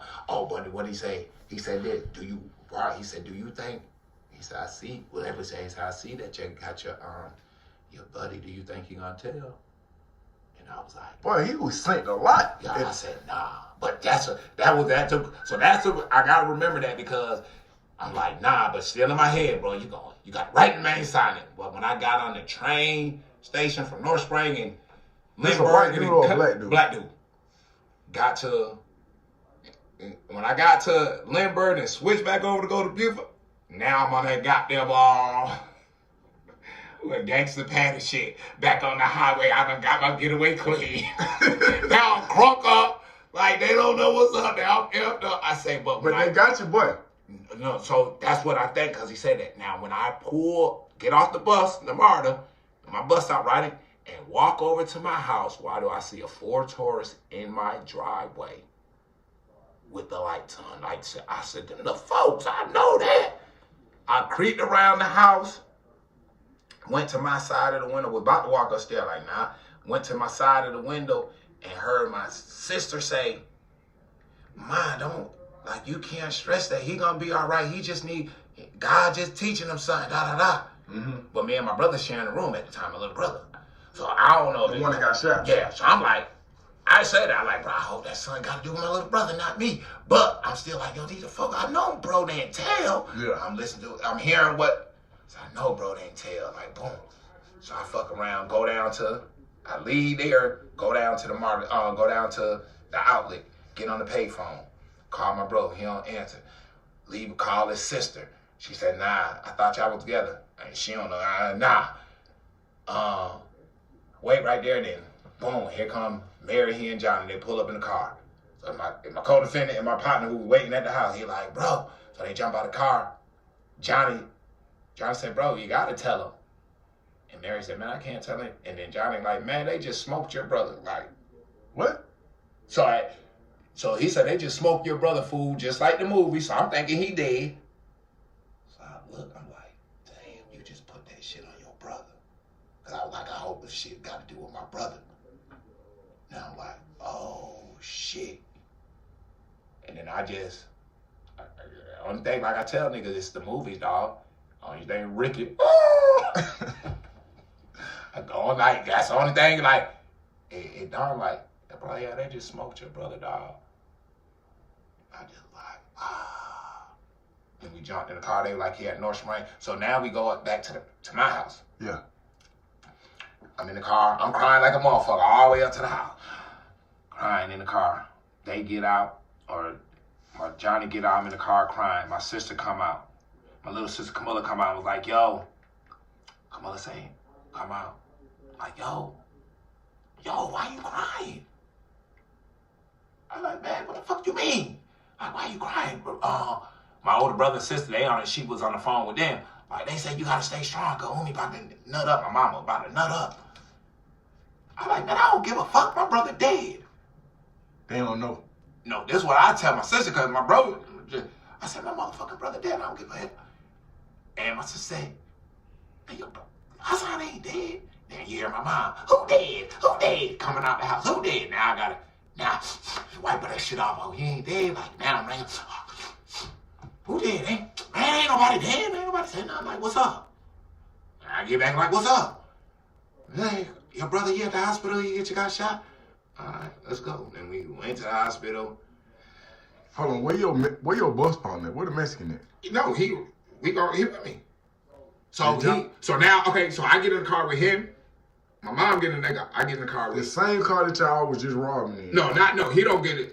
I get in the car with my bro. Yeah. My mom get in the car with her and my sister. So me and my bro driving up to the hospital, and I'm asking him what happened. Guess what this nigga did, bro? This what? Georgia Craig. He said, hey. I said, bro, what happened? I said, I thought them folk was for you. Dude, I tell him my story. He like, oh, hell nah. He said, bro, they ain't let me go because the thing, but I told him like, nah. I gotta go back and do a report. Cause they got a black dude. They caught somebody just out there and got him. And he's about to go testify that that's him. He said, I gotta go back to the jail and say that this nigga did it, who they got that. I gonna say this shit fucked up, bro. He said, I gotta go back. This a movie, bro. Yeah, like for real, bro. Like, so now we at the hospital. Me and my other brother, he went to the police station. We at the hospital, so we cool. We split the money. Boom, we cool. But now I'm at the hospital. My brother shot. And then the doctor, so now this is the movies. We in there. Every time that motherfucking door open up, like it's just a movie. Your stomach drop. It's like you only hear the movie though. He didn't make it. that's the movie. But every time this door open, it's not that. Yeah. It's like, hey, are you guys good? Hey, we got a chaplain coming. Hey, man, stop coming out that door, man. I'm like this. I'm twisting my head the whole time. I said, man, I can't take this shit no more. Yeah. Like, I gotta go out here. Me and my dog go out. We walking. A dude, a big homie that's in his apartment seen us. He buffing, been chain gang. He buffing. He was like, bro, that's your little bro. Like, yeah, that little. He like, man, y'all nigga don't need to be here. Like, cause he operation, he got 3 days, like, they did his thing, his head swollen, like, Lauren, like, he got 3 days to see if this swelling go down, like, this is the most critical part now. Like, boy, you can't do nothing here. I need to get back to the hood and see what's going on. So we like, word, so we go back. My mom say, go on there, you know, she got, you know, the books to say the prayer, you know what I'm saying, because they always can hear you, all that. She said, yo, he can hear you, so go on there, hear the prayer, tell him that you love him, all that, read the prayer book and stuff. I go on that motherfucker and see that nigga head. I say, man, I ain't reading no fucking. I say, man, that ain't my motherfucking brother. And I walk out like, it crazy, because that nigga just head looked, it just, and then they say he gotta make it, like, these next 3 days is the most critical, like, so it's just like, nah, I'm gone. So we left. We came back to the highway. We running up on all, like, now these are only little kids. These is middle school kids. You know what I'm saying? Yeah. So we running up on all his middle school kids. Now that's when we get in the story that this nigga been set tripping the whole day. So you don't know who hit him. Like, we didn't know the brown side. I didn't know the brown side local hit him until I got locked up a week later. Yeah. Everybody thought I shot my brother. What? Because they tried to, when he got put on, they tried to tell him he got to kill me because I'm hanging with Dino and Jay Naughty, who was the only, but not Dino, but Jay Naughty, he was the only blood, you know what I'm saying? Yeah. At that time, really, you know, Josiah. Yeah. Yeah, so he was only, so it's like, they was like, he had to knock me off, and my brother like, nah, he crazy as hell, but he always bring that junk up. Yeah. But that's what John had niggas doing. Like, you see, he had to knock off, like, for you to get out, he was like, you had to catch a body for real. Yeah. So everybody thought I did it. And then, but that next, so came home, figured out stuff, then went back to school. But now I'm going to school, I'm just high. Like, high. Coach John, fly high Coach John, that nigga seen me, but that shit felt like once again the movie, like Higher Learning when was it Higher Learning? No, East High. Yeah. When he tell her, and then you smoking crack, ain't you? But you don't even belong here. When he tell her, like, the Puerto Rican. Yeah. Hey, bro, you ain't. Oh, yeah. And that's what the nigga told me. The nigga, but he like, bro, y'all, he said, you putting your mom through too much. She already gone too much. You ain't doing nothing. I'll help your mom, bro. You don't need, like, Coach John, fly high. I respect him. He gave me some real, like, nigga gave me, like, bro, got locked up a couple days later for 10 years, though. You know what I'm saying? But went home. Left home, went back. I was smoking cigarettes. But I started smoking cigarettes then, but I never brought cigarettes. I don't smoke unless I buy it. Yeah. There was a nigga stealing or get some. But if I buy it, I was buying Black and Mild. I wasn't buying no cigarettes, so I brought some cigarettes. And I hit that motherfucker, and I was like, bro, you smoking these fucking cigarettes. So I crumbled the cigarettes. I said, Creator, you let my brother live. I won't smoke no cigarettes, and I ain't robbing no more. Yeah. Next time I robbed, a couple days later. I robbed on Thanksgiving, like the 25th. It fell on the 25th day. Yeah. Because I didn't really get locked up on the 26th. I lost my band while I was up there. When I went back down, they put 26 up there. I got locked up on the 25th. You know what I'm saying? Yeah. Motherfuckers say, you take off your band and they give you. So it was like, I said I would marry he. So my brothers and them came down from Connecticut. Now we about to hit. We got information of it, just something. We about to hit. So brother come down. They like, yo, we about to go to the hospital for a checkout, bro. And bro about to come home now. Yeah. He coming home he'll be home for Thanksgiving. Yeah. So they going to the hospital. So he like, make sure y'all know what's up. So I'm like, cool. So I tell Rasu come home from college. We in the house. I say, bro, you don't got to ride. He was like, man, fuck that. That's my brother. Yeah. So he like, all right. Like, it's once again the movie's like, hey, bro, you know you're good. You don't got to do nothing. So like, you go ahead and do it, bro. Like, hey, dope boy. Yeah. It's all right. I did that. But then it came to a point where he was like, they went to the hospital. Me and my mom got to argue though. Cause that's when she was like, oh, you gotta get. Now, Coach Jones just told me this a couple days. She telling me, oh, you ain't going back to school. You gonna take care of your brother. You gotta take care of your brother. I got work. She working at Johnson Control in the airport. Yeah. Don't even supposed to be working there on food stamps. Yeah. You know what I'm saying? She the one who got the guy the airport. They went on a protest for get the union. She like, nigga, I don't even supposed to be on camera. They want me to talk. I done get these folks something to get. Like it's real life, bro. I'm like. So now it's like I tell me and her get to arguing. They about to go to the hospital, so I get to arguing. That's what throw me off my game, bro, like that. Cause I said I never gonna rob, and then Mary, I didn't even tell them nigga to pull up. They pull up, him, and two of his cousins in the car. Yeah. Kids get off work, they pulled up to the house. Geeked up. Yeah. As I quit smoking weed again. He pull up, and I get crunk. I forgot everything.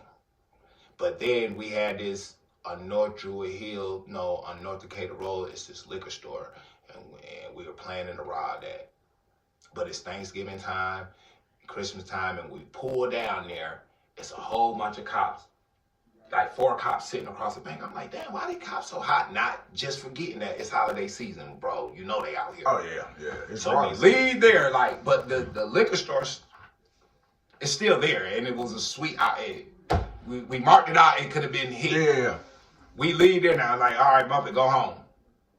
We leave there, we driving back up North Druid Hill, and it was a hair salon by Taco Hill. They just changed it. I both, like, when I came home, I went to TJ, we were going to do a reenactment of showing it, but they just knocked it down like 2 years ago. Yeah. And what happened, we driving back, and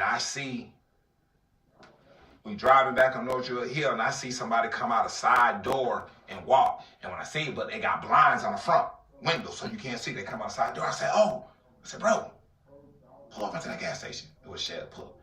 I said, you see them folks just came out that back door? I said, look, the blinds, it was a hair salon too. Yeah. I said, the blinds are shut in the front, so we hit that back door. You go to the front, you stand at the front. In case somebody come out, I'm gonna come through the side door. It's over with. So, cool, we at this payphone looking. Taco Hill right there. Let's go pull in Taco Hill. We're gonna come up the back. Boom. Whole plan. Got it together. Do that jump. So they stand, and one of his cousins, he always want to rob, but Mary, he be like, man, that nigga pussy, he's scary. Yeah. So he with him. So I'm like, man, just go to the front door with your cousin, just stand there. You're gonna get a cut. The other one stayed in the car. They at the front door. I coming through the side. When I come through the side, I can't see. I can see them, but I can't see because it's like a wall standing out right there. So I can't see what's going on in the corner. These folks counting the money up. Some already banned up. They counting money.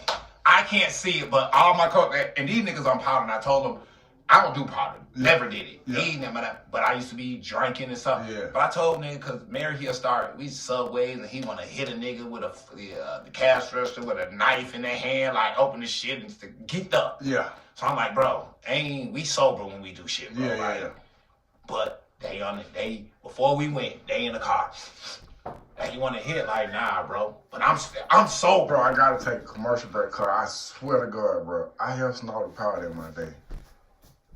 Very little bit of it. But whenever we was out robbing, they was getting geeked up. I was like, bro, I do not snort. I drank Kool-Aid, my nigga. I said, nigga, I woke up, like, I don't know what you got going on, but I ain't doing no drugs until all the money. Because then y'all niggas high for trying to get y'all money. But that's what it is. And then I always had that. I was like, man, you stand right here, I'm going to go right here. Right?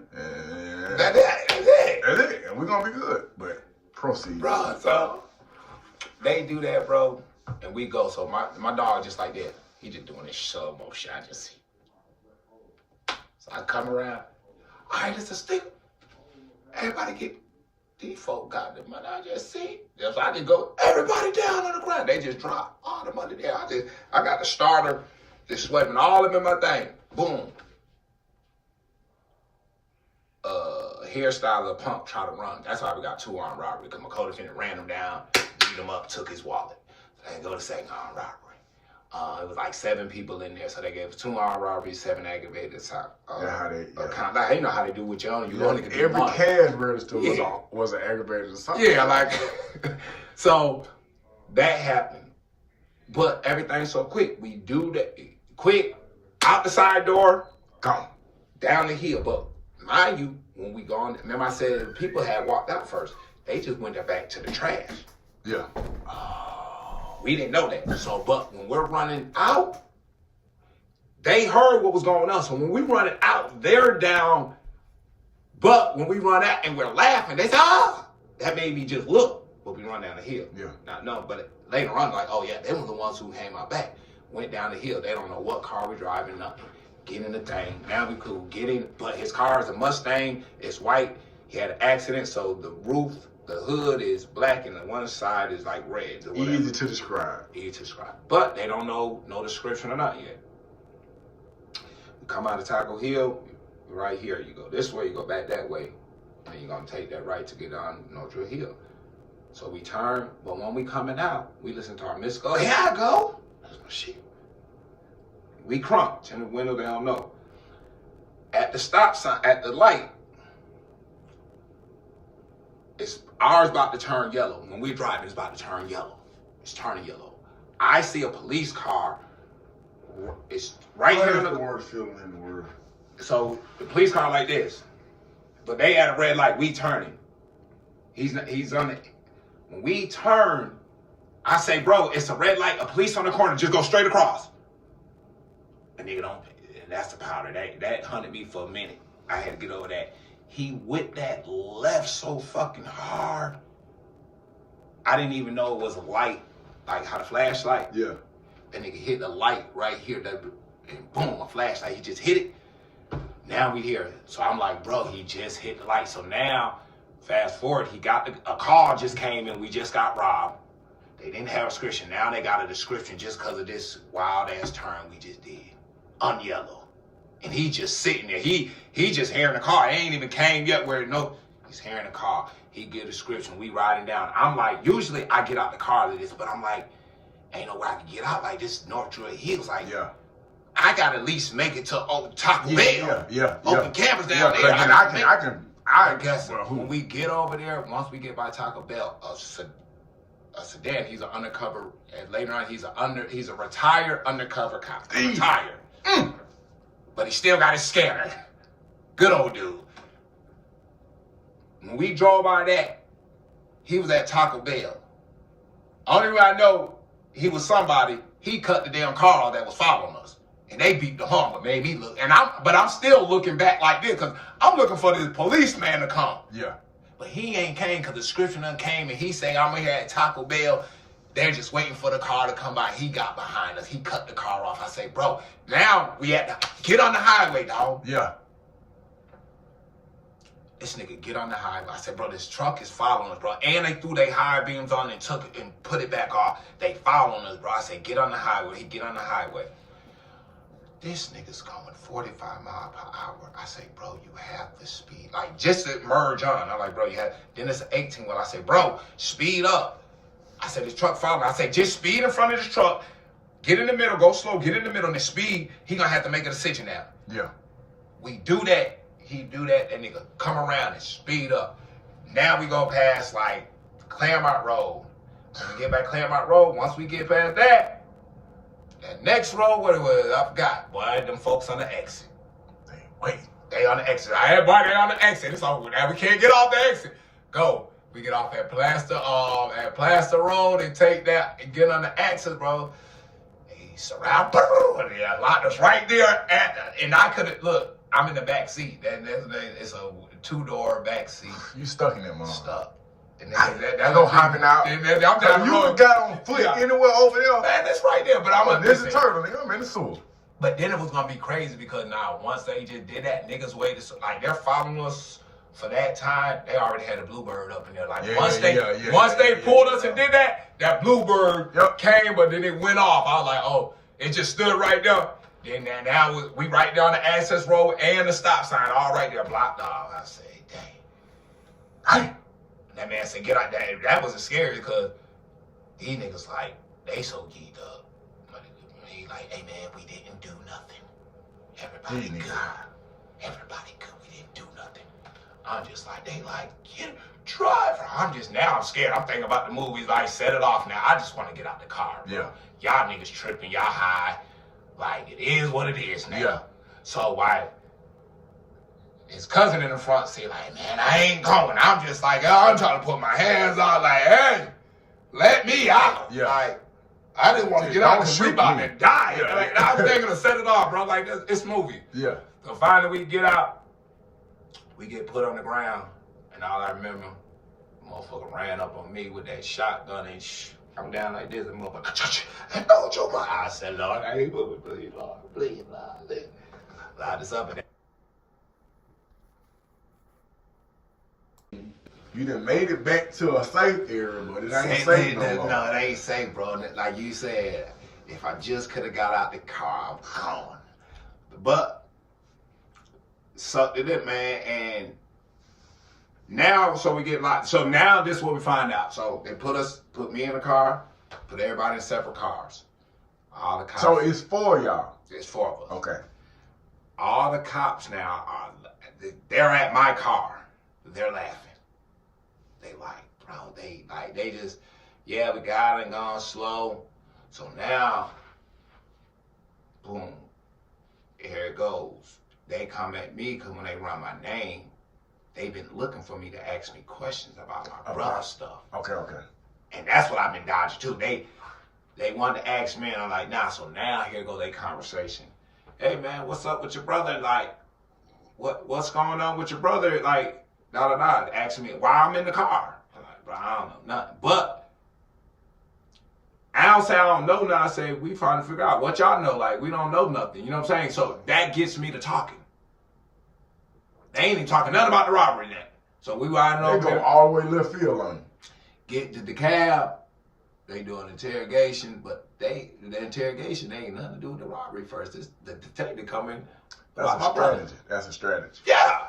That's what I say, nigga. Hold on, I gotta ask this question, bro, because I'm paying attention to the timeline.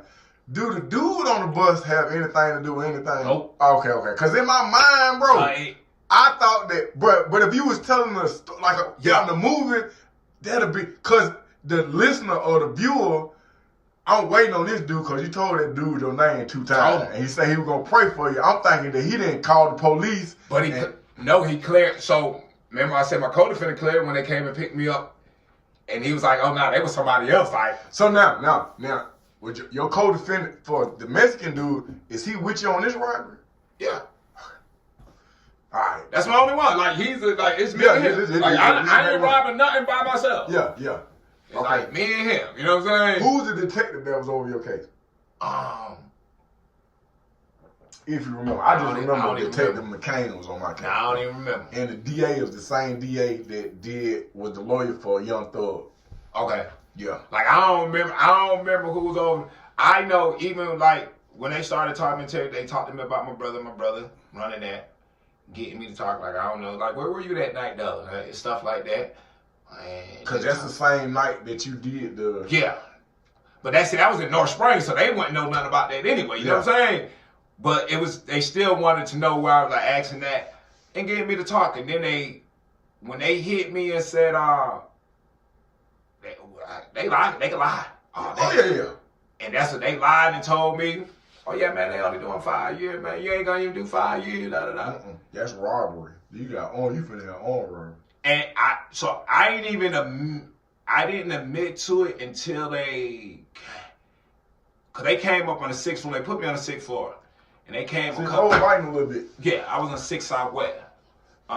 The first day I got up there, they had a little riot in our dorm because they kept the trays out there too long, and the niggas got them throwing back at the officer. So they cleared out the whole dorm, like literally the whole dorm. Me and my me and my partner Michael Murray, still that he did 10 too. We were roommates. We were 17. We both now we were the both youngest, and nobody's in the dorm no, but it's like 4 people. So now everybody that comes in, I just got in here. Yeah. He been here since September, but everybody who come in the dorm now, they think we be, this chain gang, like we been here forever. Yeah, they don't. We gotta been there 2 days. So, but when I seen that, it shook me up like, oh, that these niggas tripping. Like, yeah. Then the dudes start coming in. If y'all with it, y'all better, the nigga buck. But if you ain't, you better get in your room. Hey, I'm up in the room. I ain't even going to eat. The nigga Cindy Dorsey ain't playing no game. Yeah, no, for real. So now they kept coming a couple times. Like my public defender come up there, and then they was like, my sister and them talking to them. They like, yo, it's all on you. Like my older sister, and they're like, bro, don't try to save nobody else. Save yourself. Yeah. Like, it ain't your car. Like, you're going in there. It's not your car. They got the pistol. Nope. It wasn't no pistol, fake pistol, and they ain't get it. So hold on. Ain't no pistol? Nope. Okay. No pistol. Replica, but shit, that ain't fake. Nope. It ain't no pistol. It's the same thing. Like, so now they like, bro, they say, my public defender's like, man, you know, we can't. I said, I ain't do nothing. You know what I'm saying? They was like, well, you know, it was a little kid, a little baby, like, but the baby was in the, like. But they gonna run with that. Yeah, they ran with it. And guess what? They kept putting that, and I had my nieces. I'm just like, oh, damn. Like, in my head, I'm like, all right, man, I done did, like, my nieces, a nigga laid down. Like, I ain't lay nobody, no niece down, no baby down. Yeah, like, yeah. But they put, you know, that was one of them, and they kept, yeah, they not gonna do it because it was a little baby, and this and that. And I was like, okay. So I took it. And then my co-defendant, they 16, so they got tried as juvenile. Well, my co-defendant got tried, he was 16. All of them was 16. That's when I know, like, okay, I'm the only one that be like, yeah, he's the big one. Got him. Yeah. But then they went to juvenile. Okay. So then they was like, yeah, man, your co-defendant saying the same. And we freed the other two. Like, I said, oh, I said, they ain't had nothing to do with it. Because they came and said, you know, your co-defendant here, juvenile, he's saying that it was just you and him, da-da-da-da-da-da. And then I was like, nah. Then when they finally came, the lady, I said, yeah, we did it. They good. But see, they got out, them niggas wanted to kill them on the highway. I had a call, like, when I talked to them in front, they like, bro, because Johnny, my dog who knew, he didn't want to hook me up with the Mexican. And he's like, bro, they cousin out, they ain't snitch. I'm like, nah, they ain't snitch, bro. Yeah. We freed them, you know what I'm saying? They're like, oh, okay, well, we going to get her. Like, oh, hell nah, bro, they good. But he didn't get 10 years. He did juvenile. Your co-defendant? Yeah. He didn't get 10. How much time he did? I think he did like 5. He did juvenile, you know what I'm saying? Yeah. But so I'm the only one who did the 10. Like, so it was like, Damn. But now it's like, so I took that, went to court, well, you know, county jail stuff. I wild in county.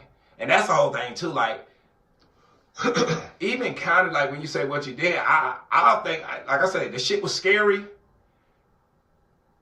But then it's like, nigga, you one of the niggas who doing the shit after you got there.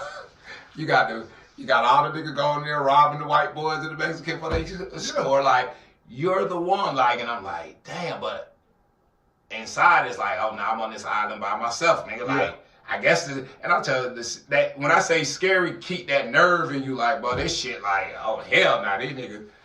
So, did a lot of that. Then went down that road, bro. When we get it there, went down that road. Man. Hold on, how long you stay in the county? A year. That was fast.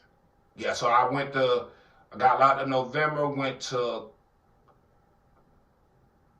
court in April, got sentenced in April, and went down the road in 98, October, went to Jackson, October 98.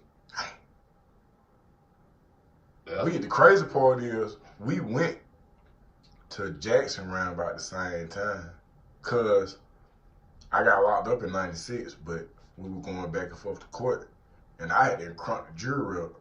Okay. But Kareem and Courtney, two brothers, they had them robbed the Waffle House, and one of them had them crunk up.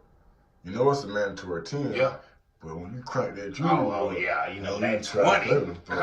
They started giving out 14 and 16. Yeah. Like, I was like, then I get to court, and then I find out, young, I got a baby. You see what I'm saying? Oh, yeah. So I'm like, I'm cranking the jury. I'm cranking it up, because I ain't got no money. Y'all found the pistol, but y'all ain't got no money. So then when I get in the courtroom, we doing our thing, I got a public defender, because we ain't got no money. White man say, yeah, man, I think you need to plea out. I said, man, if I plea out, man, my daughter's going to be 9 years old when I get home. He said, Mr. Butler, if you don't plea out, she's going to be 19 or 29 when you come home. It's your choice. I said, you got a pen I can use? Where I need to sign it. Damn. Plead out, bro. Plead out to the 10. That's what I say, man. Plea that, man. That plea out real, man. Make you cry, boy. It do. My mama stood with me in the court. And she put, cause I was blinking, but she put her fist in my back. She was like, "Nigga, you was a man when you was out here robbing them folks." She was like, "Stand on that shit, stand on." I'm like, "All right, I'm still on."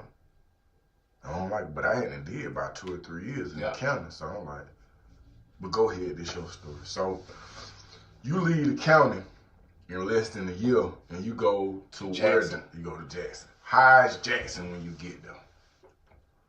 Wanted to go to Jackson because, you know, the whole time we 17, you know, you're going to hear you going to the toe. And I'm like this. My peers, it's going to be, we up. Yeah. Just because I got older brothers, you know, that's how mature I am, because I have older brothers. So my peers, I'm giving you game. Then you think I stayed back. So really, stayed back in first grade. So I'm really ahead of y'all anyway. Mm-hmm. Besides that, so it's like my peers, oh, nah, I'm going to have to fight all day. And I'm with it, but I'm not with it. So let me go, how they're explaining stuff, let me go to Jackson. Yeah. So they send me to Jackson. We get down to Jackson, and then the movies, bro. First time, I tell anybody, first time, what we gonna tell the kids, like, bro, if you watch anything prison, you're gonna be like, man, this shit the movie. Yeah. And you going through, first going through the gate, you seen everybody on the yard, like, you still on the bus. Yeah.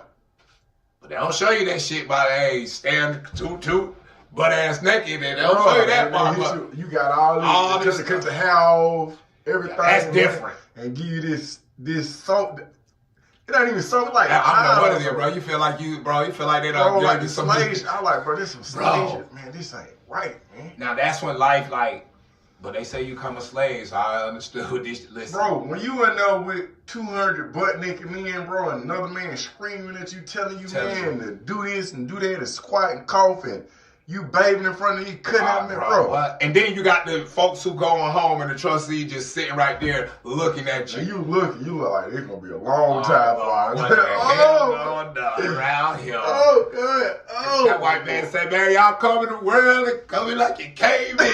Hurry up. And you got one motherfucker who don't want to act right. Oh, they finna make it. And they about to make it a decision. But it's like, then it's getting like, oh, Lord, like, niggas, you slow, because niggas bro, you slow, niggas. I ain't even saying nothing. I'm just like, man, there's time to shut your mouth. Like, bro. Then they try to, now, they give you the rules. Jackson funny, but they give you the rules. They try to, but at that time, they try to, brainwash you, tell you what this is. No eyeball rape. You can't look at the officer's eyeball rape. They try to, you say, sir, yes, sir, to everybody, man. They try to get you right then to say, oh, when you go down that road, but that shit ain't nothing like that. Bro, it ain't even like that. They actually determining what your security gonna be to see how you. I fell in line. I ain't gonna lie. Oh yeah, no, I did too. But look, no, down in Jackson, after I was in B-Cell House. Mm-hmm. The chain gang one, that's real movie. Like niggas outside playing chess, hand out the thing. I said, bro, it's crazy. This shit is the movies. Yeah. But then after that, now we going down the hard. Everybody think I'm crazy because Muslim think I'm crazy because I got the holy tab and the wild men. Yeah. So I've always been like the wild child. Yeah. Wild child. Nobody, they like, oh yeah, he ain't rap too tight. So that was like a blessing too because the Muslims though, but they like the Muslims like, oh yeah, he with Doc like that nigga. Leave him alone. But now. The niggas that once the niggas you went, they really shipped all of us out on that 6th floor at the same time. So we went like a buddy. Then people I was taking GED with, cause I got my GED in the county. Yeah, waiting to go down the road to do 10. That was like a blessing to say, hey man, your aunt figure be whatever. So went down the road with my dog Big Bill, all them. So we in there really terrorized. Yeah. So now, when we go into the lunch, you know how you gotta walk down the hall and the officer be at, boy, we in there. Once I get down there, you know, I'm the crunk up for that shit. I ran talking on they shit, fucking up they floor. Stop the line. Stop the line, nigga. But the nigga ain't say we got a whole squad with a nigga. They come down there running their mouth, and ain't nobody saying, y'all stand out here. Ain't nobody saying shit. Nigga go walk and get away. We start back walking. Nigga getting that clear again. Fuck you, bitch. Fuck you. That's cranking that shit up there. Not knowing, you know what I'm saying? Like, nigga, you out, and then my thing pop out. You can pop out using the goddamn the medicine damn thing. Pop out my cell. Now I'm running all up cell blocks. But it ain't like now. Like, ain't no them niggas doing whatever they want. Like this, like now I'm like a kid. Like they catch us, oh you gotta hold up the wall. That's why I have my son doing that. I be out there holding the wall. At least I ain't in the cell. Like, so we do all that. Then get down the road. Oh, Jackson, once you got it, open showers.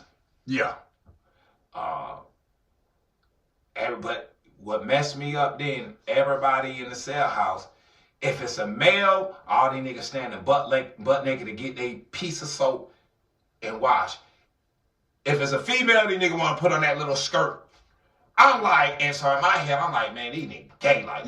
Like backwards gay. Like, no, I'm following the rules as in, okay, niggas all standing butt naked, like waiting in line to go. Cool, niggas ain't, you got certain niggas doing this shit. Nah, we just boom, ready. But now I seen when the female came, the nigga, oh hell nah. Boom, whole squad ain't ready. Shit, and that nigga gay, like, boy, get away from me. Get in the shower, like, boy, I got the towel, like everybody there, but if you peep the game, how you doing with the towel? Oh yeah, it's up season. Then I became B11 shorty the rest of my day. B11 shorty reloaded. I'm straight fed, man. I don't do all that pockets. I say them niggas weird. Them niggas be out here doing that, like. That's what. No, not B11 shorty. Man, I'm a C14, C15, or whatever. Fair to follow structure, insubordination, the two running hand in hand. And B11 shorty, that's me. Hey man, I'm telling you something. Whole time I ain't never got no B11. I ain't never got no fair to follow. Oh yeah, I'm on the three. I'm walking. Only thing I did. I used to still be trying to pull heists and steal like. I did that in the beginning. I stopped that. That was my claim to fame. That's how it got me closer. I'm telling you, I'm at Alto. I'm like, but you don't even understand. I got one of them pale skins. I've been knocking them up. Bam. They trying to violate you sexually. I just want your honey buns and your soups. You see what I'm saying? My mission totally different. So I whole body, he knocking down for the 50. Get him. One day I get him. I don't never put nothing in my locker. I put it everywhere. What I don't know is he done wrote the barcode down to everything he got in his locker. Everything. He done wrote it down. So when they come through there and they, I'm like, I ain't got that. He did what? He did what? Oh man, I'm in the hole. Yeah. They got it. And it brought me up out of that. But, so, when you leave Jackson, what camp do you go to? Rogers State Prison. Roger was biting. Not when I was there, but we know we're the ones who made them put up the fence. Inside the yard. I was there when they put the fence inside the yard. So Rogers, this is a closed camp? It was medium security. It was medium at the time. So you struck. But they they were trying me. They were trying me. I didn't know. So I get there. They went, I can't guard the back gate. So they like, oh, you got armed robbery. You can't guard it. You got to do 5 years anyway. The counselor, Miss Scott, white lady, bless her heart, because she was my dog. And that's why I took off. She was funny. Jonah, she used to be she said she was on the prescription pills heavy back in the day, real heavy. So she did the AANA. So I took that just because. Yeah. You know, I took every class it was, but I took that just because she was funny. A lot of my class at Rogers, she just joined, and then if you try to join her back, she'll get serious and tell you to be quiet. Yeah. But she liked me because of all the other, Yeah. I'm talking. Yeah.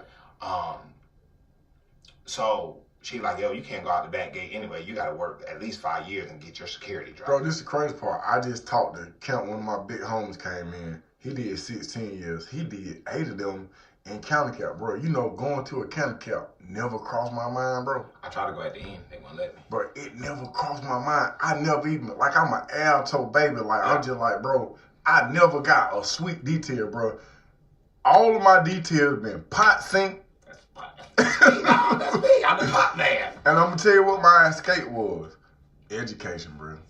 I was at education. I was like, well, okay, put me in trade. You gonna put me in trade school? We gotta wait till 12 o'clock count. F2, stupid deuce. The dumbest dorm in the whole prison. The F building was the dumbest place in the world. I'm talking about this the center of the earth right here. This where you got all the dumb, stupid people right here. You got me down here.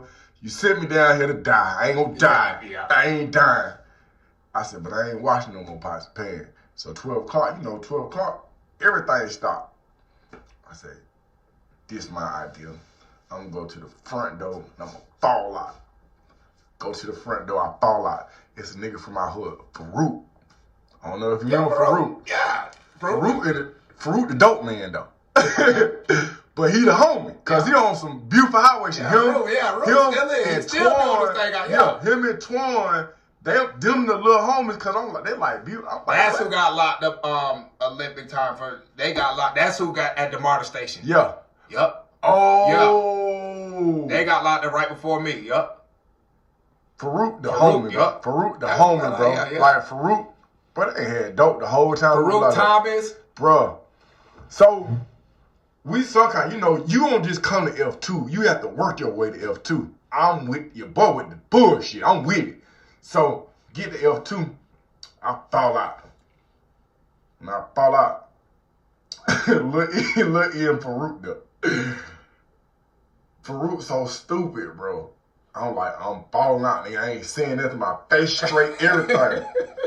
Farouk, boy, what? The police they trying to get me up. Farouk just sitting on the side like that. He leaning on the thing. Boy, this what we doing now? He said, boy, you can't go back to the highway with this, but know what you doing. So he talking through the vent. So everybody else moving, but ain't nobody going in F2. I just stopped dog ain't there. So they said, what going on? Boy, that nigga Butler done died in your shot. Farouk, stupid, bro. I'm trying not to laugh. So he's like, boy, you laughing, but so then I don't know the elements of falling out. Yeah. The police come with the stretcher, they got the ammonia and hit me with the ammonia. I ain't doing nothing. The nurse like, listen, I don't know what's going on with him. He not responding to the ammonia. According to he's supposed to be dead. He dead. So now I'm tell you how death struck Al told you. While I am supposedly been passed out, the police, I swear to God, the white police officer, bro, he grabbing me. I ain't talking about looking for nothing, bro. He just grabbing. Now, a couple of these dudes did not, this dude grabbing me, shouting. Farouk. But you ain't gonna do my partner like that, Butler, wake up, boy. Wake up, boy. I can't, Butler, don't do it. Don't do it. So, we get through that situation. I come out of the infirmary 2 days later. They put me back in the pot sink. Guess what I do? Fall out again. Fall out again. But they come now, everybody. But yeah, Butler died again. Butler died again. But they put me in trade school for the rest of the time in chain gang. But my bad. So, you at Rogers, you done got your GED. Do you get any other trades? Do you take trades or you get a no, so I got my GED in county. I'm at Rogers. I've been to 10 prisons. What? Yeah, that's another thing too. Yeah, you. I've been to 10 prisons. At Rogers, I'm in the kitchen. So kitchen is my detail for 9 prisons, and then one I just stayed in the dorm. That was at CCA because they respected if you got a jack charge, you can't go in the kitchen. So that's what you was a mad jackal. Oh yeah, but I ain't get caught. I'm neat now. They like, I work in the kitchen. I work out. I mind my business. And I get jiggy with it, you know what I'm saying? But I'm gonna tell you this. But Rogers turned me out with that jacket. Cause they eat it up. That's the first time I seen eat like we went to the education building, big Miss Smith, big girl Miss Smith. And it, they don't know about it. We got for E buildings and D buildings and F buildings, we got names for them. So it was the exotic. But E building was a school like this library. But this, it's Miss Smith there. Oh, we going to the exotic. Yeah. She and Fish from Simpson Roll and Carlos. Carla from Simpson Roll, man. I asked him, I say, bro, cause I asked a question. Now I'm a psychologist by trade, so I asked him, hey, bro, why y'all niggas be jacking? I see niggas in their pocket, like, bro. Because even though I'm jacking in the county and everything, it's not like that because we got our pictures, like our girl. It really ain't, I ain't in the jack world like B11. I'm not the B11 shorty. I'm just, but now I want to know about the B11. Hey, bro, why y'all jack? Like, bro, I think that shit is weird. Like, nigga be in the shower looking out the shower hole. Like, bro, they can't see nothing. You just behind looking like, or a nigga walking down the walk with their hand in their pocket, just like, bro, like, y'all niggas weird. Like, cause I'm still off my pictures. We still get pictures. Like they got fuck books still in there. I ain't even looking at the fuck books because I just got them rolled, but they still have that. It ain't been banging. I got photographed remembering my girl still like you from the street. Okay. But I see these niggas going crazy. So I asked them. So one nigga say, and I just want nigga say, bro, nigga ain't gonna fucking nigga ain't fucking around with no boys. Like I said, okay. I did the math on that. Okay. And then nigga say, so that came most of the thing, like, yo, nigga ain't turning gay, nigga ain't.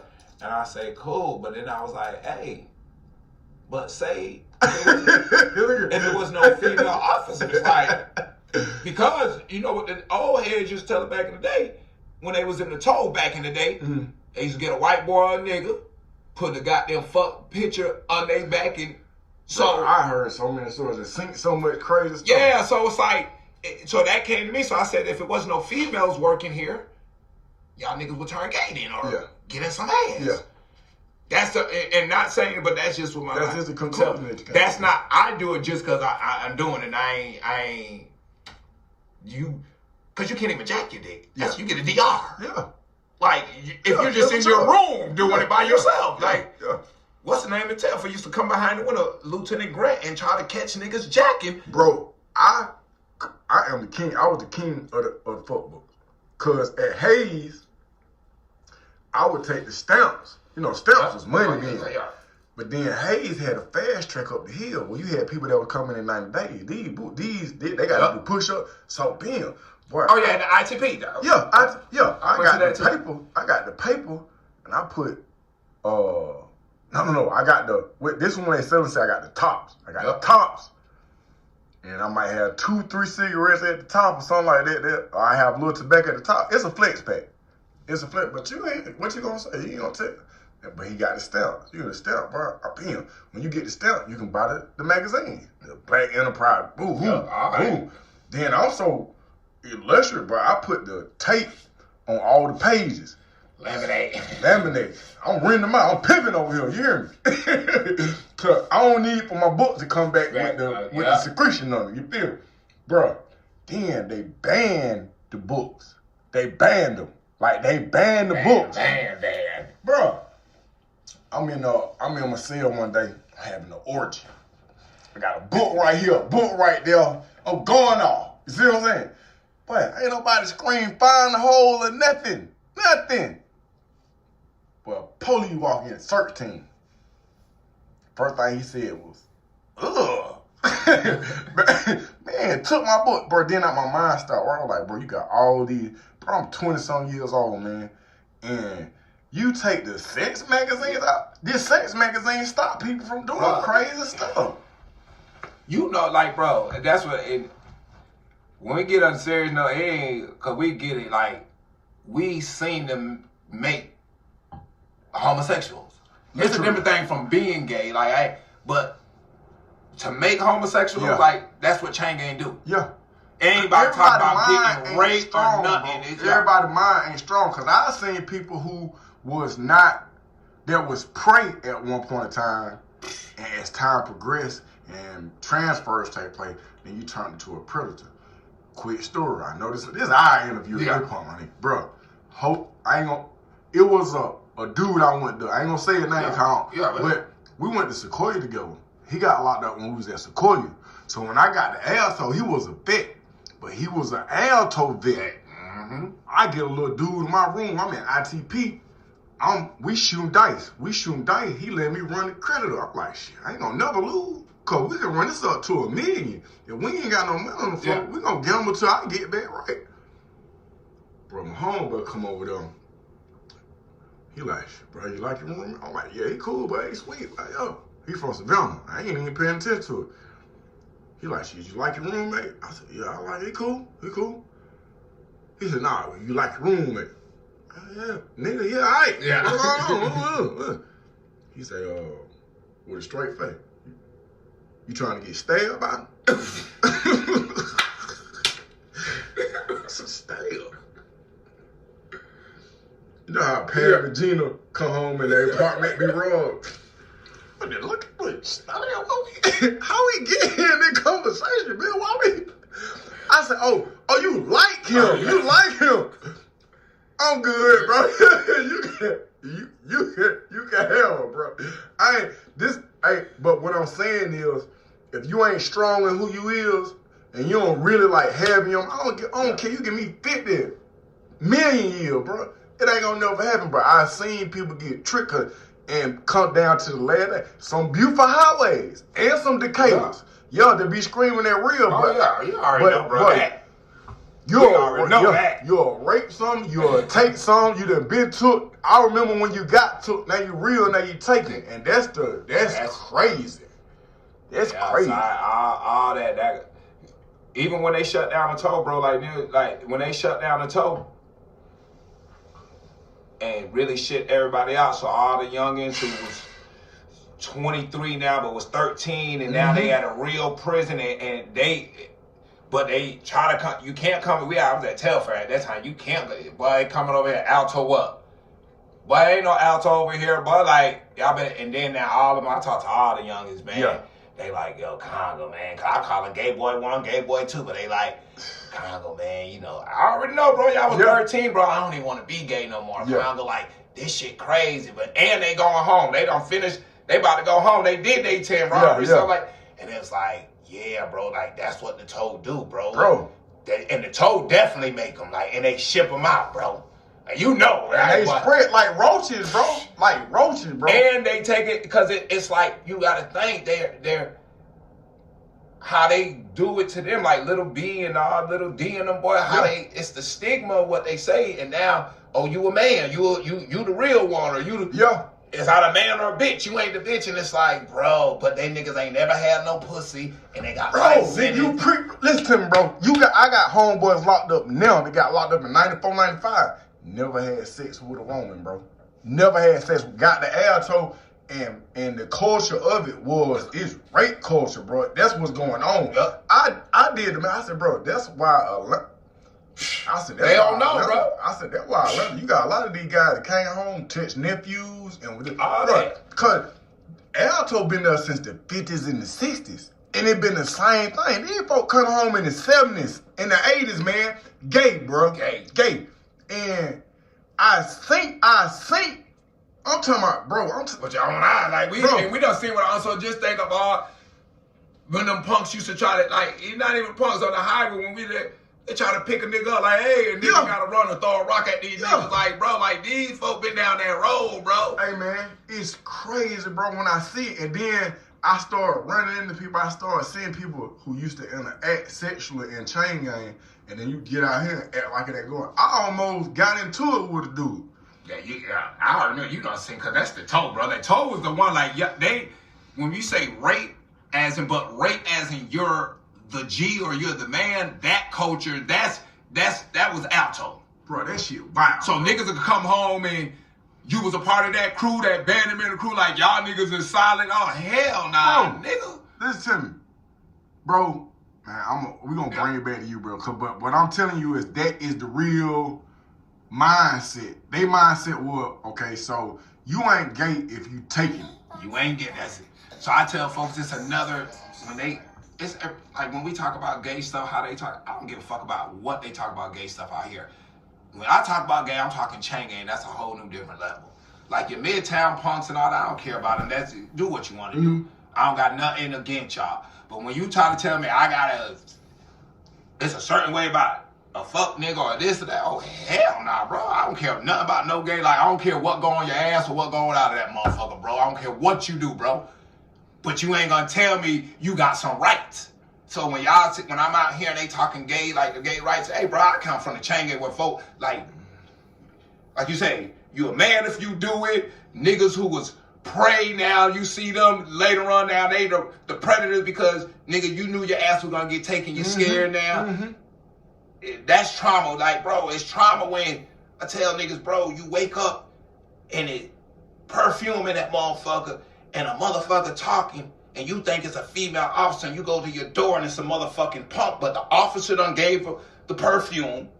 The motherfucker, big linebacker, got a voice he like a bitch, and I'm mad now that I tricked my mental to think that this is a nigga got up hard, already primed up, like coming to the door, and I get here and it's a fucking punk, and I'm just like, I'm talking about some real dope boys, some real killers from Atlanta, supposed to be all this, and do a whole bunch of time, and I seen that pressure get to them. I be getting texts, and they be like, yeah, boy, I see you talking about that gay stuff again. I'm like, yeah, I am. Because the thing is, bro, a lot of y'all was forced into homosexuality because your mind wasn't strong enough, bro. It ain't no disrespect to you. I'm just saying that, I ain't saying whether you real or you fake. I ain't saying that. What I'm saying is, this right here, bro, there was a culture that was taking place in this zoo, in this cage, in this strategic environment, bro. And they took certain things away. They turned the heat up. They left all these young dudes together, and a lot of y'all ain't even had no sex with no real woman. Then you get in here, bro, people I came down the road with, you start calling them Gina and Pam and Lisa and all this crazy stuff. And then games they play, and then you telling me that you did real because you just went down there and got straight. I'm like, bro, you go home in like 2 or 3 more years and such, and it is what it is. It's a part of it. So I still ask the question that I asked, bro. I just be trying to get some realness out of this. And that's where we at now, because like you said, it's coming back to the youngins anyway. Yeah. And we were young and that's the whole thing. I say bro, I've been saving lives and didn't want to. Yeah. I've been saving lives, young kids' lives, like you say, stay home, bro. Stay home, bro. Lanes live longer, folks. Shout out to my brother, Nelson. He got a clothing line called his son was Lane. Popular Lane, bro. Yeah. Lanes live long. So you say you've been to 10 counts, bro. What counts were they? So I went to Rogers, went to Dooley for ITP.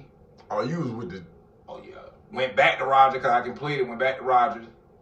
Then went to Telfair. From Telfair, went to Hancock. From Hancock, I went to Wilcox. From Hancock, I went to Waycross. Mm-hmm. Waycross, then I went to Wilcox. Then I went to Wheeler, CCA. Dodge. I maxed out from Dodge. Mm-hmm. Dodge. Roger. Dooley. Telfair. Hancock. Waycross. Up there in the country. I went to Hayes for a sleeper after I bucked Walker. Mm-hmm. Walker. And I went to Hayes for a sleeper with transfer from Walker. Then I went to Dodge. And it's like 2 more. I'm missing 2 more. Hey man, forget them. Fuck them. Yeah. So, what year do you come home? 2007. Oh, you came home a year right after me, bro. Yep. What's your mindset when you hit the street? Mindset is goals I want to do before I reach 30. I'm 27. Still vibrant, still young, but the only thing I feel I gotta do catch up for to make me is to have a kid. Like that's on my bucket list. Yeah. Have a kid to don't do nothing crazy. Yeah. And have a kid, get a job, get back into society. So by any means necessary. Yeah. I already got my mind up. I go work at McDonald's, if I do anything. Yeah. So I come home just doing odd jobs. Is amp fit in the back of your mind, or nope. you ain't even? Okay. But I've been amp fit. Okay. So it's crazy. Play sports down the road the whole time. That's me. Work in the kitchen, play sport, jack. Yeah. So the creed is in there. Yeah. Whatever team dorm I'm in, if we the mighty head busters, I'm a mighty head buster. Person of great character, courage, fortitude, strict. So people, and not knowing it, but people got this all around because it came through sports. Yeah. So whatever softball, and when I hit Wayne Williams, softball coach, I got like everything. Like, so I got this. So I've been saying the creed. My last 5 years, I work out 5 days a week. So that's when people say how long you been working out, I say my last 5 years, that's when it started. So been home like 25 years. Because I made that regiment 5 days a week, weekends off, holidays off, repair, stuff like that, and took it. So I have that. So when I come home, but it's not like, oh, you about to get out and train out now. I'm just thinking about the combine. I play football. I just want to do the combine. Yeah. 225, how many squats, all that. So I come home doing that. Get a job, doing our job from coach, one of the coaches, Coach Mark, he came across Keys. He was my running back coach up on there, but he came the head coach after I left, but he was a running back coach up on the Coach T.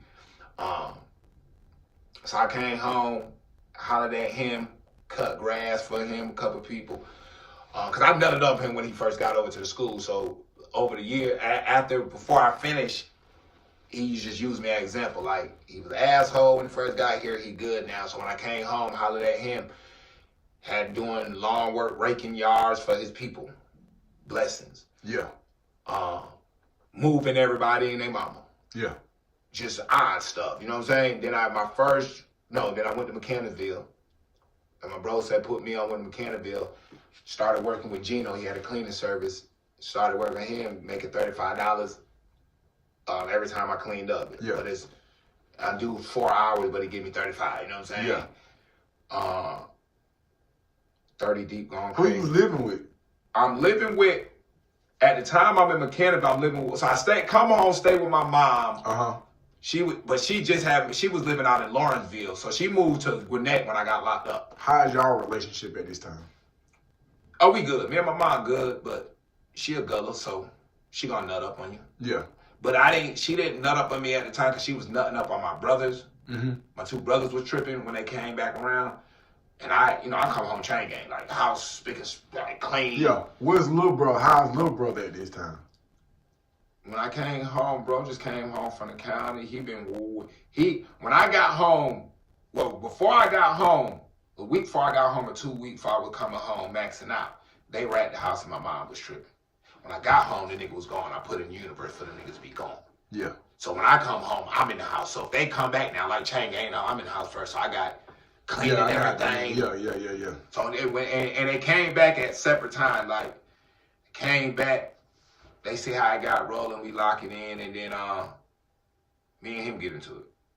Because I'm clean, nigga. It wasn't that time. Like, I'm chain gang, like. Yeah. So we get into it. But I moved with my sister. She had a print shop. So I want to help her with her print shop. She still got it now.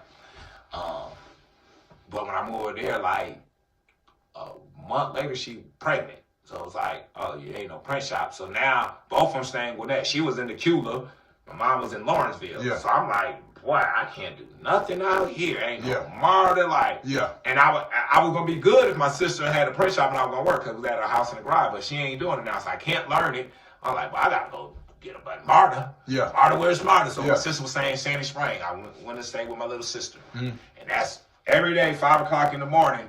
She drop me off at North Springs. She go work at the Federal Bank loan where she was working at. I jump on the Marta, go to Mechanicsville. Yeah. Dunbar. So they think I stay in Pittsburgh because you got to be a resident to be at Dunbar. Shout out to Keith Nixon, Fly High Keith Nixon. He was my caseworker. Mm-hmm. DJ ran the play to him like, yo, bro just came home, but I stay out here like, yo, just use his address. Yeah. Cool. Use his address, get all the benefits. So do a re-entry with there, but I'm showing up every time, and they got, they had connects. I worked at Atlanta Hospital for 2 weeks. Mm-hmm. Did when Obama got in office, but when Katrina happened, Bush had like the first responders, hazmat, all that. So I did a 6-week course at Clark Atlanta. Had an ID. I still got my ID. I get to clock in, get lunch and everything with summertime program. Yeah. So did 6-month hazmat, OSHA, first responders. So I did that. So it was a lot of benefits. They license, they got everything back together, gave you money, doing just different stuff. Yeah. But 30 Deep was going crazy at that time. You know what I'm saying? That was wow. And listen, I got off the MARTA bus the first day. Dorian beat me out there. Them niggas over there playing basketball on the court. I'm like, I'm about to go play some basketball. He like, bro, no comment. Bro, I know you just came home from chain gang. I know you like it. Bro, you gonna go over there, you gonna be doing them niggas. You ain't from here, them niggas gonna get you. I said, okay, thank you. You right. Yeah. I said, but bro, you dog came from chain. I don't give a fuck about none of that. Like, but I'm back home. I'm gonna take what you say. Yeah. And it was peace, but just being that, but then seeing that, okay, after that, okay, so I get that, doing that, the Salvation Army of Metropolitan, bro caught the, who I was doing the cleaning service, he caught the contract when they did it, so we did high ceiling to low, getting it cleared out for opening up, so we did that, that's the last thing I did, but got one of the caseworkers down there. Well, it's against the rule, not verbal, but casework or participants and case managers don't go to mess with each other. But I ain't in chain game all, but so I grabbed me one of them up. I grabbed one of them up. It's on the back. My fault. Yeah. No, you good. I grabbed one of the caseworkers up, and she became my little thing, but things went way because they thinking I like, hey, I ain't from McKinney. Listen, you getting mixed up with this shit. Not to knock none of my folks from McKinney. This is not it. Listen, man, I didn't come down here to get the hookup, man. Like, don't act like I'm one of the participants, like, and none of that. So we moved, but I did my first event down there. So, at this time when I'm down, I'm training my bro who is the CEO of Think It's a Game Records. Okay. But it was just TIG, promotion at the time, like clubs and all that. So that's why I came home, was blessed to be around anyway, little bros, and giving them my eyes, my vision of what they got going on. And at that time, that's when I started getting my hands a little 1 foot in and 1 foot out. Yeah. Because cars got to be made, parents and my mom and sis say what they gonna do, and then I'm 27 now, you know what I'm saying? Like 28, 27, like, bro, like, gotta figure it. So I'm training my bro. That's what it is. I'm training him. He working out. I said, bro, you ain't doing no, I treadmill stuff. And then got him right. And when I got him right, that's when it clicked. Yeah. It was like, oh shit, Craig ran that shit. Boy, remember I had you doing it 5 years? Remember this? Oh yeah, you thought it. You was praying action like, man, you letting all these fuck niggas around here do all this to live. And but what you gonna do about, like, what am I do, Craig? Like, I see these niggas like this, cause bro, I don't knock it. Like, they say real niggas locked up and all this shit and all the thugs. And I had to look in the mirror and I said, okay, that's my brother, that's me. Yeah, they say, hell fuck nah. Yeah. And that's not me. Like, to see folk go on there, like, and that, not even talking now, because everybody got dicks and shooting all that, but to see folk how we was and go on there and then you see folks fold. Yeah. It's like, oh no, this shit, and they say they were thugs. Oh no, I ain't no thug no more. Yeah. Cause y'all think we one and the same, and they gonna go home and y'all gonna think they the killers. Cause a nigga go home and me mother and talking shit, them niggas they lying, they doing something else. Yeah. Cause if they ain't been in the hole, and I only, cause once I say 10 prison, niggas think I've been wilding. Yeah. And I was, but it was administration. There ain't no dumb shit. It ain't. Yeah. Administration got into a couple bloodbaths, 2, 3 bloodbaths, and we up out of there. Yeah. But everybody respect me like I'm out here to this day. Yeah. Like, I go back now and folks be like, oh, nah, that's how it's going to be. I'm going to hit a couple of them, you know what I'm saying? Like, we're going to get the story. If you can remember, you can remember. But yeah, like, I don't. So now it's like, Amp Fit. Now, Amp Fit came back and was like, hey, whatever door open that they say going to shut, that guy going to open up. Mm-hmm. So I go to any gym now. And so now the gym I'm training my partner is his gym. A trainer keep looking at me. Shout out Reg. You never forget. I say, bro, this nigga keep watching. I keep looking over.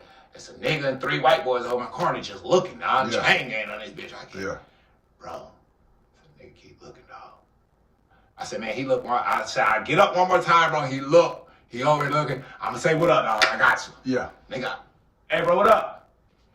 I went over there. He like, hey, man, nah, man, I like your energy. Like now, and mind you, I'm doing combine. I ain't doing no pull-ups. I ain't doing none of the push-ups. Ain't none of that. I'm just regular lifting weight. Nigga say, bro, I like your energy. Yeah. He said, I'm the trainer up here. A couple trainers, but we do a Saturday. It was like Friday. He said, we do a Saturday trainers, and I get a couple clients. You want to come in? I say, shit. I said, I don't got no membership here, bro. I said, I'm just here with my bro. He like, oh, nah, ain't no problem. Like, all you do is say my name, bro. He said, I'm the trainer here. Just say my name. You good? I said, I can bring my dog. Yeah. He like, yeah. I'm like, cool. And then when it came, Reg gave me the game. That's why I ain't put no workout. He like, bro, you bigger. He said, you heard of P90? I said, nope. But he like, bro, you a household name. Your energy. I'm just like, so I'm listening. But what he's giving me, how I'm in tune, I'm like, oh shit, Craig, I see what you saying. Yeah. This is the goal, man. You just let me in. Yeah. So I was like, so he like, bro, you P90. He said, look, I got this gym and I got the YMCA. I'm personal trained. He said, but it sound good, but you only can be here. Then when you travel over there, it's time, all that. So you only can have 3 or 4 clients. He said, I just have a whole YMCA and this, but you can't train everybody. Right. He said, but you're so powerful. You're a household name. You need to be go watch P90. Yeah. So and I went from there. And then after that, everything been Amp Fit, bro. Everything. It was like, shoot. But then with the Amp Fit part now, you got to understand. And when I was in chain gang at one time, it was assassinating motherfucking pussies. Wow. So now I'm back on my Amp Fit, attain your maximum potential. And it's like, and I see it, and now I'm building it up, and I'm getting right. My dog Seymour came in, he said, y'all show me the bartenders on YouTube because I got fly right now. But I know you were doing this in the chain gang. Yeah. I'm like, oh, hell nah. He said, I know you could do it though. And once again in my brain, at me being a Capricorn too, it's like, oh, hell yeah, I could do it. Yeah, I could do it. He like, how long it gonna take you? I said, man, give me like 8 months. Yeah. Quit lifting weights. Best thing ever. No more weights. Probably would have killed ligaments, everything. No more weights. And just learn the pull-ups and the push-up game, watching the bartender giant. Wow. Just looking at, that's where I get inspired, train, teach. Because I was inspired. He didn't so much teach me physically at first. I met up with him and we came a chapter of bartenders. But ATL, but it was like I'm inspired, bro. So boom, you're going crazy just looking at searching. God. But everybody around me and their mama, when I do the pull, not even the pull-up, because they don't see that. When I do the push-up, I'm doing the push-up right here, right now. Yeah. They like, bro, I'm seeing, or I'm in, and mind you, at this time, I'm still in Alpharetta Gwinnett area, white folks in their gyms. So they going crazy. Yeah. They walking, searching. Oh my gosh, like, so now I'm getting the feedback there. So when I leave, it's something happened where, what was it? Man, shit went quick because I came into 2007 and had Chloe in 2009. But in the process of this, bro, like females and everybody around me like, well, I know you can fuck like that. So it came back, not assassinating motherfucker, but it's like, okay, what I'm gonna use it for? Yeah. And then it came to, I didn't have kids at the time. Yeah. So, but I got nieces and nephews, and the kids always been, we won't let our kids down. I got 27 nieces and nephews. Yeah. Like, nah, like, so now it was like, crazy, like, bro, you could use it for whatever the fuck you want to use it for. Yeah. But I'm not gonna let you use it for the kids and you using it over here on this side. Yeah. So you choose what you want to do, dog. Yeah. So I'm going back and forth, but me and TJ got up, and TJ he clocked my production down, but when he was doing it, it just was his own eye. He had a camera, he hadn't went to college for it, and we just, cause I'm looking for the P90, so I studied P90. Yeah. So you got Tony Hawks, and then you had to do the camera, he was the infomercial. He had the TV at night. Yeah. So he was like, hey man, I got this program, they eating ice cream, and we say, boom, do this. It's folks at night, late night, which is an infomercial. Yeah. And you got the workout, I got the media. We get somebody to put you just do the workout, and we get somebody to put the thesis and all this, what you got to do, like 5 push-up this. And that's how it went. So I said, TJ, let go. So TJ been recording me since 2009. Like, we got so much footage, like, that, of everything, like, everything, bro. Because since I've been home, it's been real. It's been a journey, too. Yeah. I've been on the news for good, and I've been on the news. Yeah. Of learning and fit. Like I say, attaining your max potential, you can do that for the good or the bad. Yeah. You got to choose. This is still your choice. Yeah. You can attain it for the bullshit, and I tell you all that. You can do it but you ain't going to win on the bullshit. Let me ask you this. What you got going on out in Congress right now? Oh, man, it's blessing. So it's full circle after, like, what? Since 2007, been home, and really say 2008, when I got the key of it's Amp Fit. Yeah. Full circle, man. Everything full circle. Like, literally right now, I got $0 in my bank account. Okay. But everything's in circulation. Yeah. Everything is circulating, it's coming back. So, yesterday was my 25 economic, physical, like, start. Yeah. Paid all bills now and ground zero, and we're gonna run $1 million up this year. Yeah. So we at the jungle. We got the jungle out there. Where is the jungle? What's the address? So What's the address. So 16. Okay, we're gonna break it down. We at Cardio King Fitness Center, 1601 Lester Road, Northwest Conyers, Georgia, 3002. One more time. 1601 Lester Road, Northwest Conyers, Georgia, 30012 to be exact. If they trying to catch up with you online, how do they get in contact? So if you want to catch me online, you got to catch me at I Am Energy God Congo.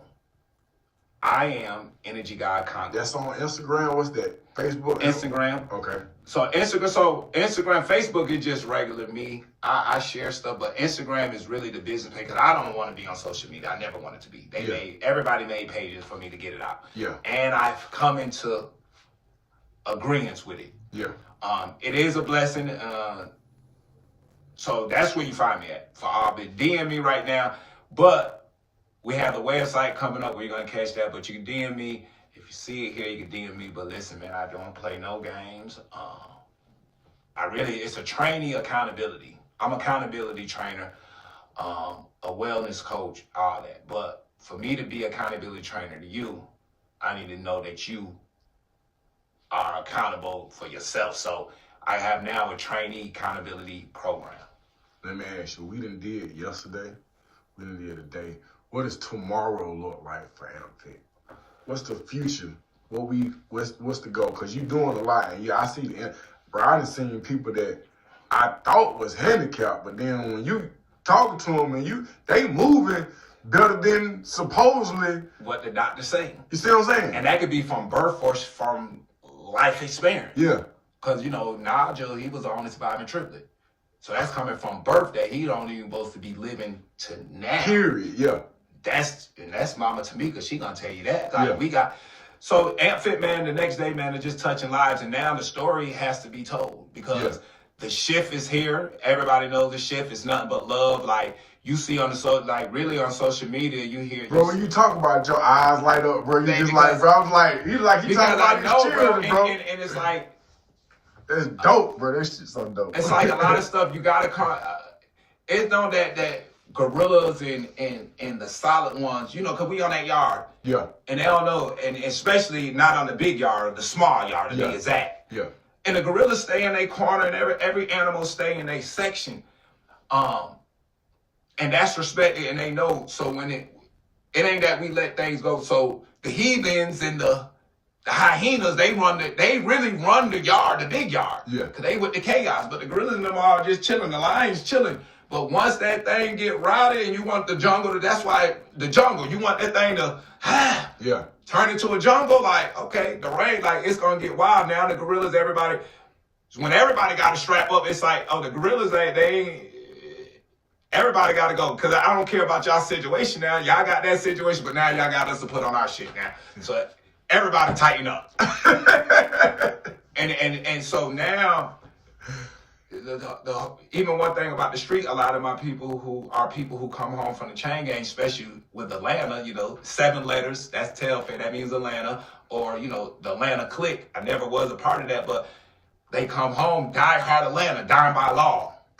Put it that way. My down by law, I salute y'all because they made me, native to Atlanta. Yeah. But they try to come back and bring the city back, but boy, couldn't even do it in the chain gang. It's not that. And the reason why, because we done sat back and let folks do what they do, and the majority of people think that that's what it is. Yeah. And we was never in agreeing. We ain't condemning, but we ain't condoning. But we just said because that had nothing to do with us. But and a lot of us, I feel now, done mixed in. Mm-hmm. So I know a lot of solid with this social media over the years of studying it. A lot of solid folks who was down the yard with me, they don't let this shit trickle. Yeah. And they done played into it, and now the youngins don't know what's what, and the youngins feel like you trying to be like them and all that, and there ain't no game. So folks it ain't no respect, and it never been that. You know what I'm saying? Mm-hmm. But the only respect is standing on these kids, man. Like it's standing on these kids, and that separate everything is either being a father or a leader, a coach to the youth. Bro, I usually ask everybody on my page one question, and that would be the same. But then as I hear you talk, you already answered the question. I say, what would you say to the 17-year-old you? But when I see you at work, when I hear you talk, whatever you would have said to the 17-year-old you, bro, I hear you whispering into somebody else's ear. You see what I'm saying? Yeah, that's it. And I was given, because you just think at 17 that I went down the road, 19, everything after that, they when young, they came down the road, I still gave them because it's like I seen it, Craig made me see it, and I had to speak up for them, like, hey, bro, don't do that. I'm going to, like, niggas know I'm going against the booty bandit because it's 2 really workout crews. Yeah. And the dorm, you got to, and your partner got to choose. I ain't from here, so I made my own. Yeah. But you come from Atlanta, you come from somewhere, you come in here and you go work out with these folks, your partner going to be like, oh, yeah, they work out, and they sent you to the booty bandit crew. You got to figure out how this shit going to go in here. Yeah. All of us watching, we just like, well, how quick you going to find? Because you start, they lying. But if you start telling, you can't, like, that's when it came real, recognize real, what don't got to be said, bro. Yeah, I'll say that, but we're going to see how quick that shit lasts. Yeah, like, y'all niggas say that out here in the street, but how quick can you find out? Because the only thing about being a man, he lying. Yeah. You say you a gang member, he a gang member. You say, and nigga been locked up 20 years, and he sending folks, so it's like, that's me. So even when I train people, like, I don't train, when I say I don't train grown folk, I don't train kings. Like, it's still like, well, I got to know what's up. Yeah. I just don't train. They be like, well, you ain't training, but I got to know you. And with this out here, ain't no murder, or you solid, like you ain't messing around or nothing. Mm. It's your energy. Mm. That's how it always been. It's your energy, bro. Like, if you stand beside me, so I got folk, I don't care what you is. If your energy, because like everyone, once you come to me, bro, you on another level. You gonna have to figure out, because now you got to make that decision, because I made a decision. Yeah. So I don't even track anything. Like I say, I can use my emphasis on fuck this shit. I can use it for the good. So if you come to me, you only going to track, like they say, you only track. So I'm only going to track where I stayed at. I stayed in the and not so much in the streets. I stayed in the neighborhood wherever the creative bus. My people was down there. Yeah. Wherever he had me, that's the mission. Mm-hmm. So it's like now, it's like, bro, what you want to do? I got a couple of them now. Like, oh, what you want to do? You know, I train Lucci. Right now, I train Prince. They told me Prince with slime. I don't care about none of that. Yeah. Because Lucci and Thug, I salute y'all, whatever, but I never cared about y'all. On that point, I was in your hood with the kids that's doing what they doing because they love y'all. Yeah. You feel what I'm saying? Yeah. So all the artists I ever trained how to create a blessed that to come to me, I use that as, I was there, but I'm using it, but I don't agree with nothing. Yeah. I ain't even on that. Like, bro, they're not going to give you no soups. Yeah. They're not going to send nothing to you down that road. That's me. Yeah. On the backside, I listen to the music because my brother, they work for my brother. Yeah. You rappers is an employee. Yeah. They work for my brother. W4, all this stuff. Like, it's so that's my motion with and what's going on now. Like, it's like, man, these kids. But it's always been that, but now even my kids, my daughter's in 9th grade, my son's in 8th. It's going on, and we didn't even get to where my wife passed. So transcended 8 years ago. So we in the 8th year, 9th year. So it's like completion too. And I told my daughter, I said, like, when I just left the jungle at 9, I'm like, oh, I got an interview. I told her we're gonna sit on the couches. I said, it's that time to speak. I said, y'all was really gonna come with me because on every video that I see, you see me with the kids. Yeah, all the time. Wherever I'm at, I got me too, and they ain't sitting in the back seat like Marlo, like Bootsy said, like they ain't doing that. Yeah. Nah, I'm telling them, hey man, they sent me to show the game, man, and shout out, I gotta do this right now, how I ever go, man. Shout out to, I wanna send love and blessing to the Collin family who lost their son on January 8th. They found him behind the dumpster or a car shop, shot up, man. And so long live little fat man out there. And when I say one of ours, our kids. We won't let our kids down. I'm gonna tell you this. We won't let our kids down. All kids are not mine, but we only the kids that are in my universe. So I can't, but that's a big universe. But I say the same way I help kids, it'd probably be one that knocked me off. And I'm fine with that.